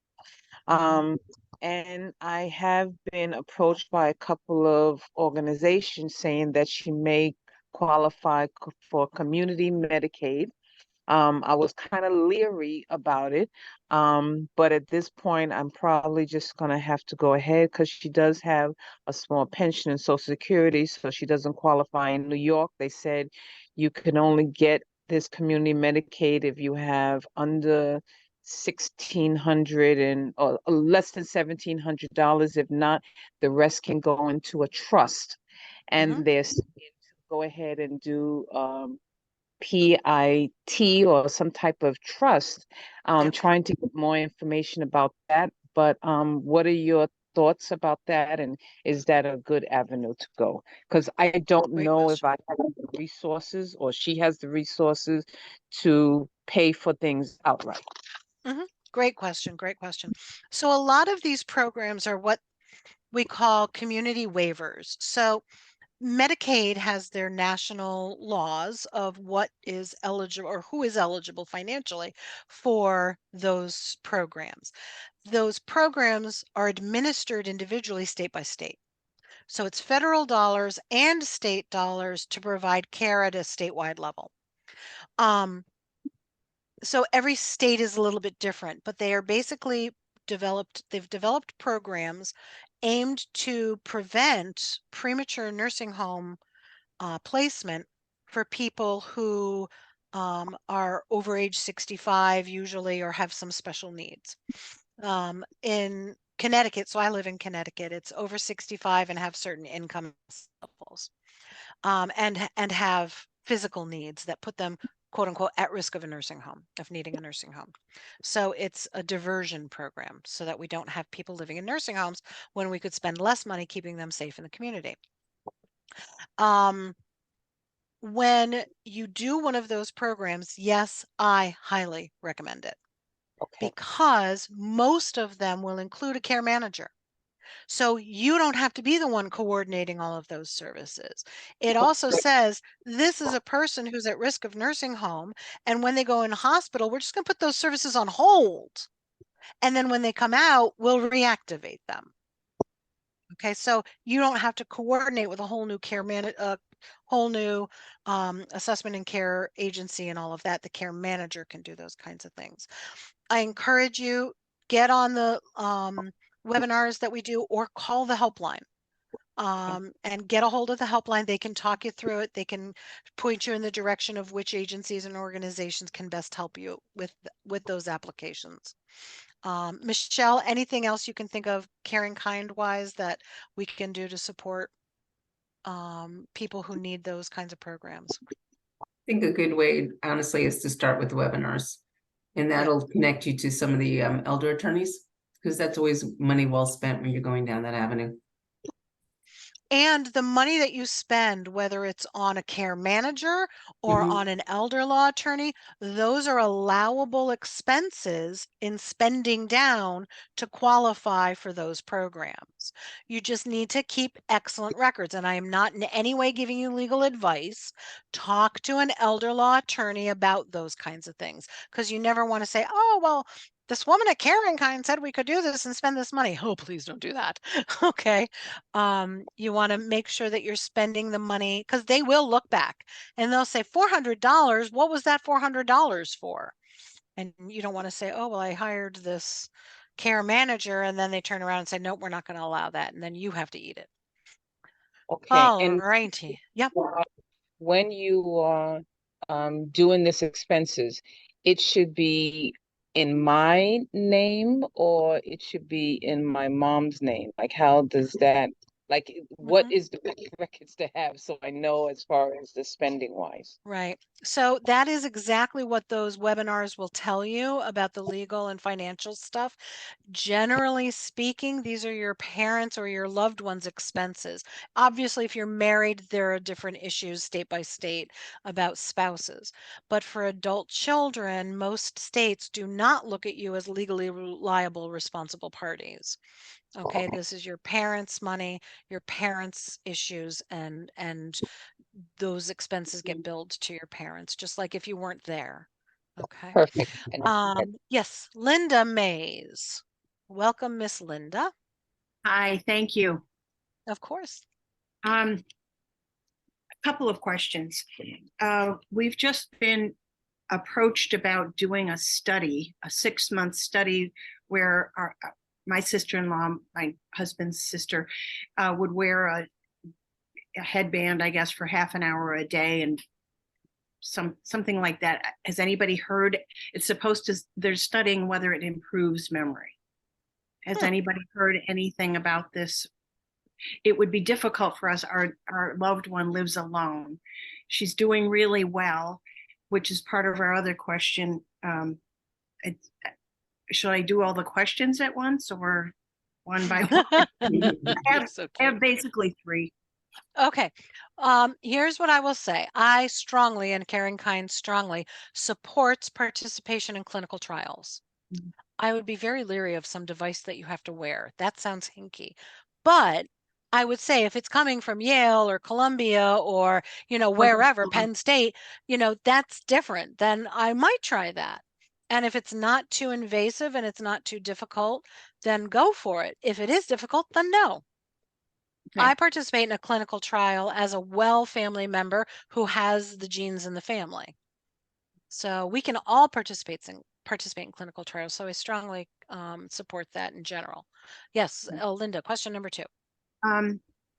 We don't know. I mean, we're part of there's a 3-tiered evaluation system. We've been to 2 doctors so far, and they say it seems like Alzheimer's. We don't know the questions to ask to zero in with these doctors and how they tell us what our sister has. Oh, great question.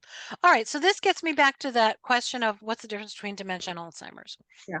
All right, so let me start with it like this. First of all, aren't we all grateful that my dog finally got quiet? I'm so grateful. Thank you. All right, so basically, dementia is a technical term that means a change in cognitive abilities, a change in intellectual functions, thinking functions, things like reasoning, judgment, memory, spatial orientation, etc. So it's how we think. Dementia means an impairment in our thinking. By definition, it's usually memory plus one other cognitive area. Now, Alzheimer's is a disease that causes dementia. Basically, I define it to people like this. Vegetables is a generic term. Peppers is a specific kind of vegetable. Dementia is a generic term. Alzheimer's is a specific kind of dementia. There are other kinds as well. Lewy body dementia, frontotemporal dementia that we've already talked about a little bit, vascular dementia, Korsakoff's dementia, Creutzfeldt-Jakob, all kinds of different conditions. You don't need to. We've got a list. We can send it to you. All right. All of these conditions present with cognitive changes followed by functional changes. And everybody progresses through the disease differently, and it depends on which disease it is. When you're going for a diagnosis, honestly, people, it really doesn't matter what kind of dementia it is, except if it's Lewy body dementia. Lewy body dementia is really different because with Lewy body dementia, they tend to have hallucinations, and they have a condition that their hallucinations are usually visual, although not always. usually visual, and usually with repeated themes. Like I have my client with the really wealthy one sees people in the trees. And it's always people and it's always in the trees. Sometimes the people are in the bathroom, but mostly they're in the trees. So it's a repeated theme. Okay. The challenge with that is that the medications that we give to treat hallucinations make their symptoms worse. So it has to be done very judiciously. So I'm not saying we don't give them those medications, but if they aren't distressed by the hallucinations, then we might not do it for a while. If they get to the point where they're distressed by the hallucinations, then we might reconsider it under very controlled situations. But other than that, we aren't really going to know until autopsy what kind of dementia it is. Now, Anita mentioned frontotemporal disease, and frontotemporal dementia starts here and has the executive functions affected mostly at the beginning. Their memory is usually better until the middle part of the disease. Okay, so there are little nuances about the different conditions. The other one that's the newest that we've been able to define really well is, and not really well, that's a relative term, is chronic traumatic encephalopathy, which is from head injuries. So one of my clients is a former NFL New York Giants player. And he has chronic traumatic encephalopathy and Lewy body dementia. And that's the other thing. You know, when we're treating other medical conditions, we're treating one at a time. You can have more than one condition in your brain at the same time. When we're giving a diagnosis and there are new tests that they can do, like through a spinal tap or whatever, they can look for the tau, they can look for the amyloid. That's still being researched though. So that's still not a conclusive diagnosis. They're still looking at, okay, how frequently do people have tau and amyloid in their spinal fluid? Okay, but a lot of people are going through that diagnostic process and then they're being given a diagnosis of Alzheimer's. Still, however, we don't know if that is Alzheimer's alone or Alzheimer's because of microbleeds or mini strokes or frontotemporal dementia on top of it. You know, there are all different kinds of dementias that can be going on at the same time, which we would call a mixed dementia. So does that help answer that question, or does that just give you a whole bunch more? Well, it does, but I realize how much they depend on our input, and we don't live with her. She lives alone, and so they do the tests that they do. Can you remember the pictures on the card and all of that? But that's basically all there is right now, I guess. You know, that's a really, really good point, Linda. You know, we can do a whole lot of tests. That doesn't mean we should. Yeah. And if your loved one is more stressed by neuropsych testing, we're talking 3-4 hours of questions that make them feel like a failure. Why would we want to put them through that if it's not going to give us any useful information on how to take care of them? Okay, get the education, get the resources, do a judicious amount of testing and a judicious use of meds, work with your dementia experts, work with your geriatricians or your your geriatric psychiatrists, your primary care physicians. You don't have to stay with a neurologist. Neurologists have two tools: knives and imaging, right? That's it. You know, you might be better served by a geriatrician who's going to look at the whole patient, not just the brain. Okay. All right. Yes. It's we're not young people. Our sister wanted us to be, you know, executors and all these things. We're in our 50s, of course, and it was all seemed logical.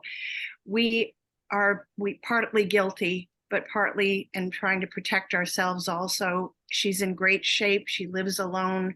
We have a companion for 4 hours twice a week, which has been suggested.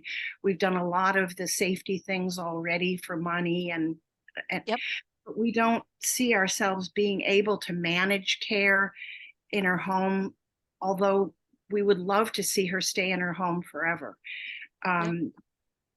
We're just all over the place at the moment. We don't want ourselves to be a casualty also. No. Right, right. And that's exactly why I agreed to do this presentation, because for so many families, that's it, right? I can kill myself trying to provide the care, and she still won't be happy, or she still will need more than I can provide. And I think that really you need to have some courageous conversations about, hey, we know that we may not know exactly what's causing these problems, but we know we don't have a cure yet. So what are the least offensive options for you? Would you want 24-hour care in your home by strangers? Or would you want an assisted living that's beautiful and full of amenities? Or would you want to stay here as long as you can? Or would you want to move in with Aunt Joni? You know, whatever the case may be. Or Cousin Anybody Ralph. know an Aunt Joni? We'd send her in a extra bedroom. Yeah. No, I mean, I don't mean to be facetious, but I mean, they're just, No, but you're right. And there are, there are some programs in some states called home sharing. I don't know if New York has any, or Maine or Connecticut. I know Connecticut has a couple, but they're usually not good for people with dementia because they rely on the individual to be able to participate in the home share in some way. But we're yeah, just the Aunt aging out. Jonies are, I'm sorry? Aging out, we're We're afraid aging out. that And we're that's what a care that- manager is helpful for. A care manager then can help be you, so that when you can no longer provide the care manager will. And like I said before, if she doesn't have the personal financial resources, and honestly, I got to be honest with you, when I'm looking at my mom and dad's care manager is the first thing that I'm going to hire, because I'm too close and I'm the kid, a 55-year-old kid, but I'm a kid.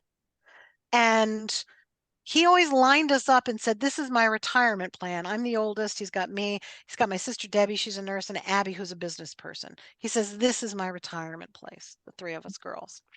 That doesn't mean he's going to listen to us. My mother already doesn't listen to us.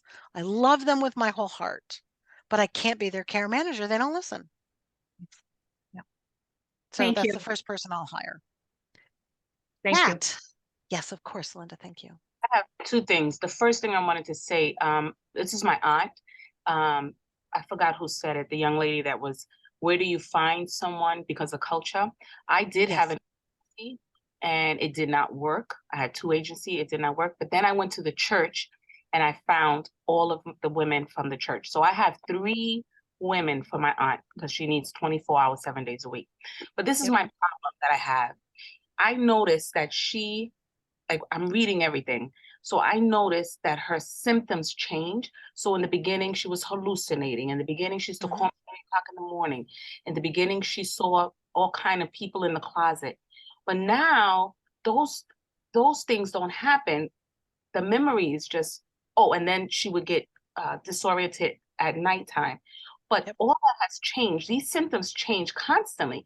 So it's no more at nighttime. I could wake up with her at 10 o'clock and she's disoriented. She's not hallucinating anymore, but I like the checklist that you presented earlier. And I said, and another thing, my family is very divided, very divided. People think she's just old. And then the people that know she has Alzheimer's know because they go with me to the doctor's visits. I love that checklist. I'm going to present that to my family in the next family meeting that we have so that they can check off the stuff that they might know.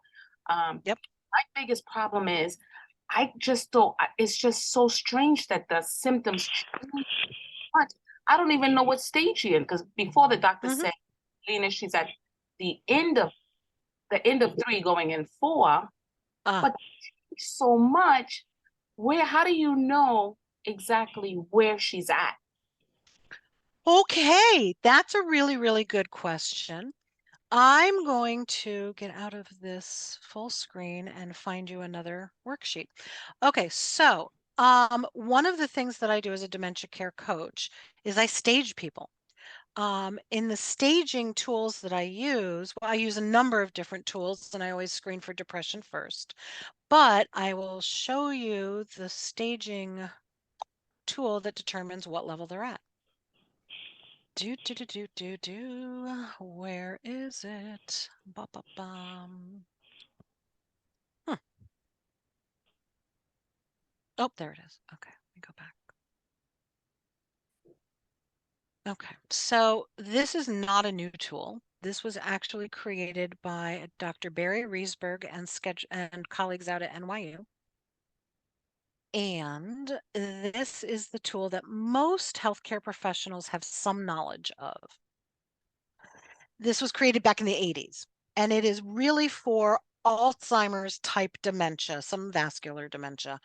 But this is for general progressive primary degenerative dementia. Number 1 is normal. Number 2, some mild cognitive impairment. We didn't even call it that back then. Here we have confusion. Their coworkers in stage 3 become aware of the patient's relatively poor performance, some word finding, name finding deficits, etc. Stage 4 is where it's clear on careful clinical interview. All right. The general person at church isn't going to recognize it. Some of the neighbors and friends may not recognize, some family members won't recognize it. Those who are close even sometimes don't recognize it, but they may have real problems, orientation to time and person. They'll always know place at that stage and situation, but they're a little confused sometimes about other things. Recognition of familiar persons and faces remains intact. They have the ability to travel to familiar locations and perform some of their overlearned activities. So they may not be able to drive to a new location, but to the grocery store they can still do, or something like that. There is an inability to perform complex tasks. They're no longer able to plan for a dinner party, for example. In this stage, denial is their dominant defense mechanism, and they really start to have a flatter affect because they're trying to figure out what's going on all the time. Stage 5 is when they really can't survive without someone else's assistance. All right, this is still, it's a moderate stage dementia. It's a late early stage maybe, or early moderate stage dementia. They're unable to recall some major events. When I'm interviewing them, I'll say, okay, so tell me about your background. Where'd you go to school? And they'll look at their spouse. Okay, just to double check some of those answers. In stage 6, by the way, at stage 5 is when we're usually looking for assisted living or some home care support. And then stage 6 is when we usually have them admitted to nursing homes. Here's where they're really into the disease. And this stage can last 5 to 12 years. Again, everybody goes through this differently. I know half of you just went, oh my God, what? 12 years? Did you just say that? Yeah, it can last a long time, but everybody's different. So just because they're going through it quickly at the beginning does not mean that they're going to go through the whole disease quickly. They may plateau for quite a while, especially if it's because of strokes or mini strokes. Here in stage 6, their days and nights get confused. They'll start mixing up their language. They may have more of the behavioral responses because they're getting frustrated, and their former coping strategies, like maybe they used to pray or they used to go for a walk, they can't do anymore. Okay, they may become obsessive about some things as well.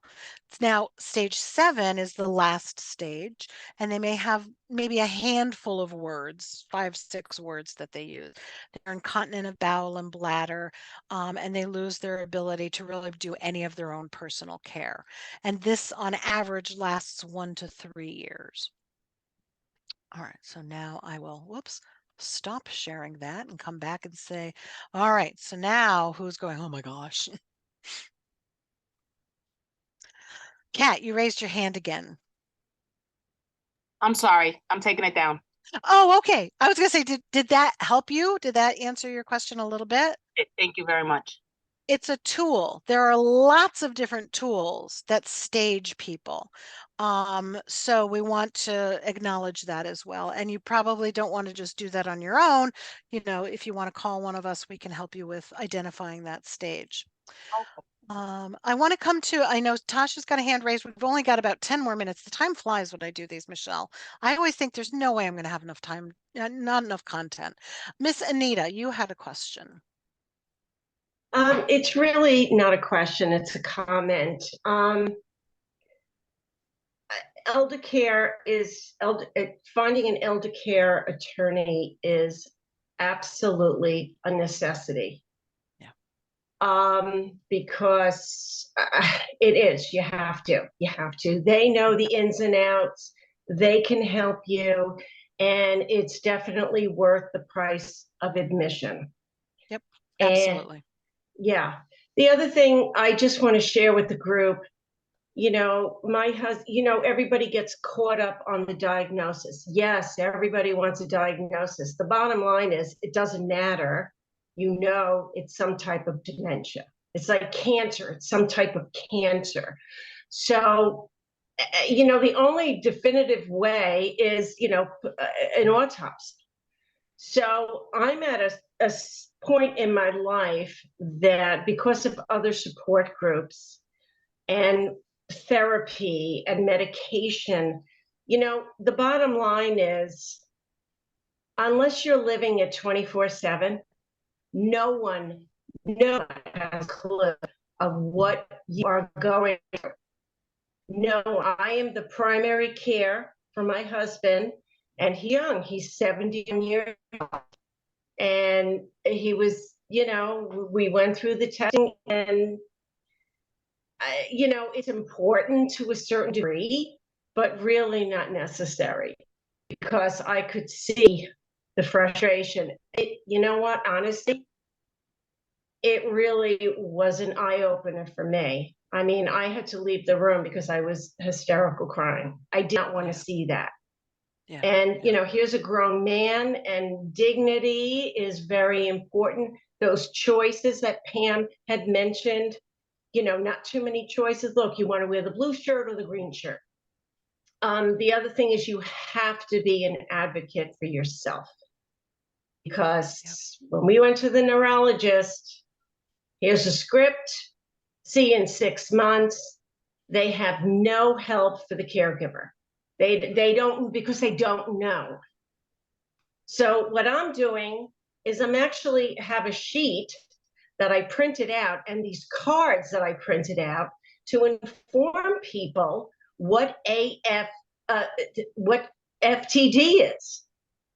Because people don't know. Oh, Alzheimer's. They don't know what Lewy body is. They don't know what this is. They don't, ALS, Parkinson's. They don't know. So you have to educate yourself. You must educate yourself. Now, in my husband's chart, it says Alzheimer's, but that's because of billing and insurance, because if they put FTD, they wouldn't know what that is. So we have to educate, and we have to continue to receive education in order to help our loved ones with this horrific disease. It's horrible. Nobody wants this. But more importantly, as a primary caregiver, you have to get the facts. You have to get resources. The fact that we have this webinar is amazing. Anita, thank you for all of that. And I do want to address something I just saw in the chat going along with exactly what you're saying. If you have a family member or a friend who's living alone, please call our helpline. We have programs for folks who are living alone and maybe don't have the resources and support of a caregiver nearby. So that is something that we can absolutely help with. Michelle, were there any other big theme questions in the chat? There was one question on sleep. Sleep. Okay, talk to your doctors about sleep. If the person only has a sleep issue, it could be that day-night confusion. And there are different strategies that we at the helpline can also help you with for that. But if that doesn't work, you want to look at what we call your sleep hygiene, right? So whether it's for you or the person with dementia, are we getting enough activity during the day? Are they napping too much during the day? Having a sleep routine, and it might include some warm milk. It might include a white noise machine, or it might include on Insight Timer is an app that I use, and they have stories, free that you can listen to. That might be too confusing for them, but some people like to have conversation going on and they want you to be with them at all times. That can be a challenge for a caregiver. Or they might need some melatonin. And again, that's another one of those that's available over the counter without a prescription, but you want to use it safely and you want to know how much is appropriate. Talk to your physicians about that or your medical providers. Some people, if they have an antidepressant, the doctor may choose a specific antidepressant. For instance, Remeron, which is, I think, mirtazapine, is an antidepressant that tends to help with sleep.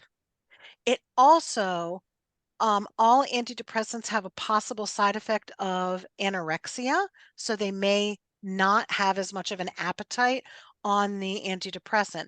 The one exception to that is Remeron. So the doctors, if you've got someone who's really slight of build and really nutritionally compromised, might put them on that Remeron antidepressant to help boost their intake or their appetite. So talk to the doctors about sleep. It's so important both for them and for you. Miss Tasha. Oh, is it Tasha? Is it okay? Yep. Can I jump to Jack? Jack hasn't had a turn to ask a question. Sure. Yeah, And then when you I- come back, Okay, mine and is then I'll real come right short. back. Okay, good, Sure. good. Go ahead, Jack. I had an interesting situation. We have long-term care, and one of the things that I was told, at least I thought I understood, was that there was what they call respite care. Yep. Now, how do you define respite care? Who's getting the respite? I Aha. thought it was me. Hmm. And I'm not kidding. I was told by my shrink and everyone in my family that I had to get the hell out of there for at least 2 weeks. Over the summer, we shared a house with 2 of the kids and 4 of the grandchildren and Karen, and I went bonkers Yeah. for Yeah. several reasons. And they just said, "You've got to get out of here. You Yep. need a vacation." Yep. So I was under the impression that respite care was for the caregiver. Okay, so that's a great question. The way And I was respite told care, today, yeah, yep. I was told it wasn't. So respite care, the definition of respite care is to give the caregiver a break. The way they do that is to pay for services for the client so that the caregiver can get a break. That's what respite care is.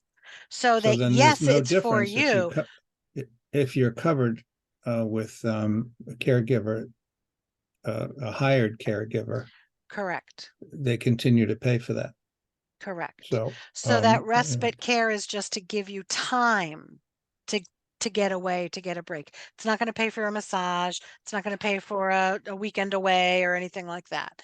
It's just to pay for the services and supports so that you can go do whatever it is you do for your respite. Good question. Tasha. I'm gonna say one more. And one let more me just say, question. oh yeah, go ahead. Yeah. Tasha, go ahead. And then we're gonna close tonight. Mhm. Okay, really quickly, how do we address unresolved things from childhood that come to the surface due to dementia? Yeah, that's this easy. is really, oh, all right, Jack's going to give the next webinar on that. Awesome. Okay, so What childhood? I don't know, Tasha, if you mean from your childhood or their childhood. Their And those childhood, are the both person with good dementia. questions. Okay. Yeah. It's hard. The bottom line is there's no way to.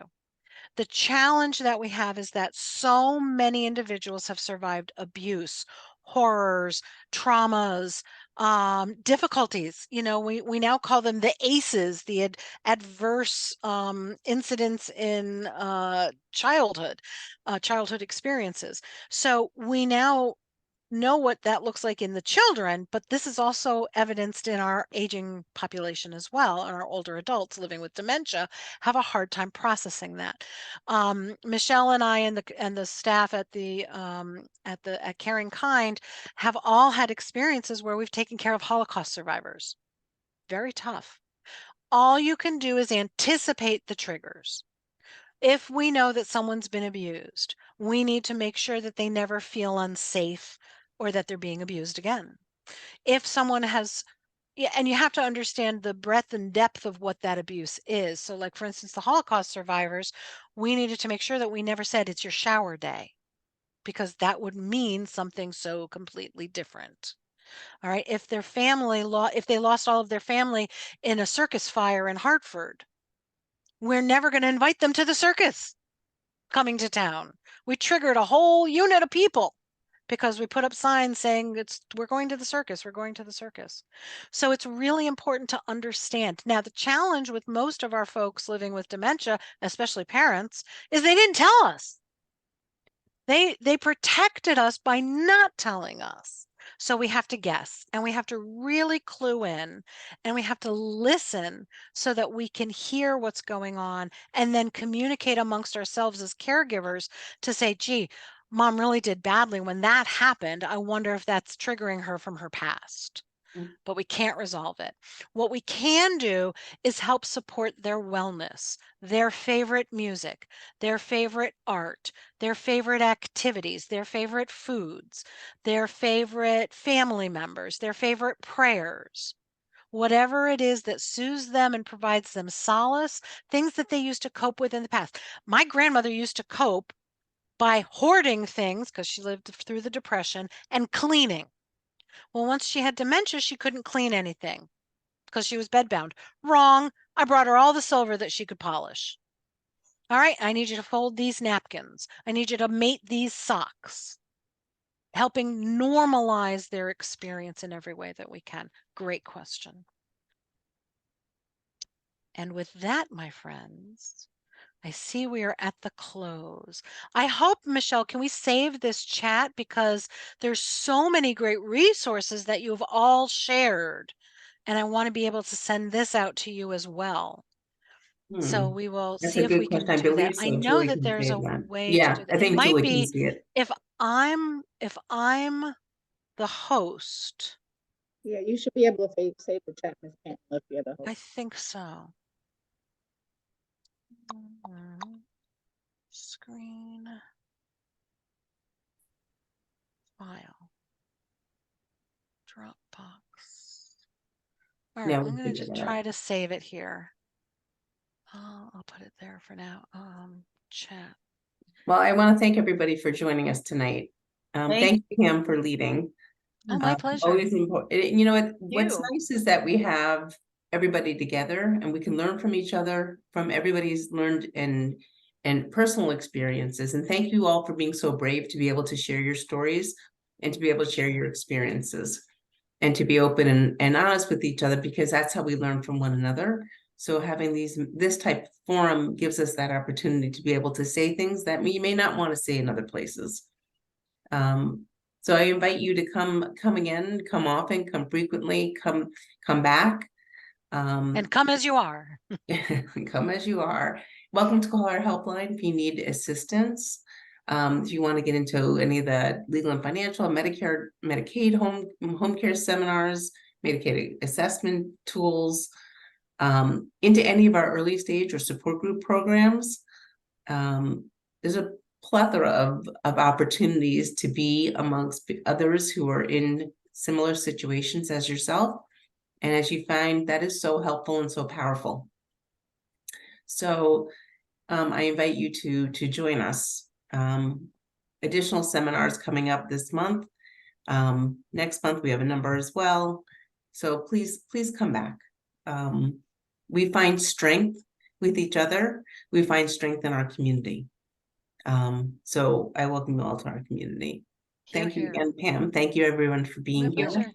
And you will get the copy of this will be uploaded to our website within the next couple of days. You will get emailed all of the handouts that Pam had put up.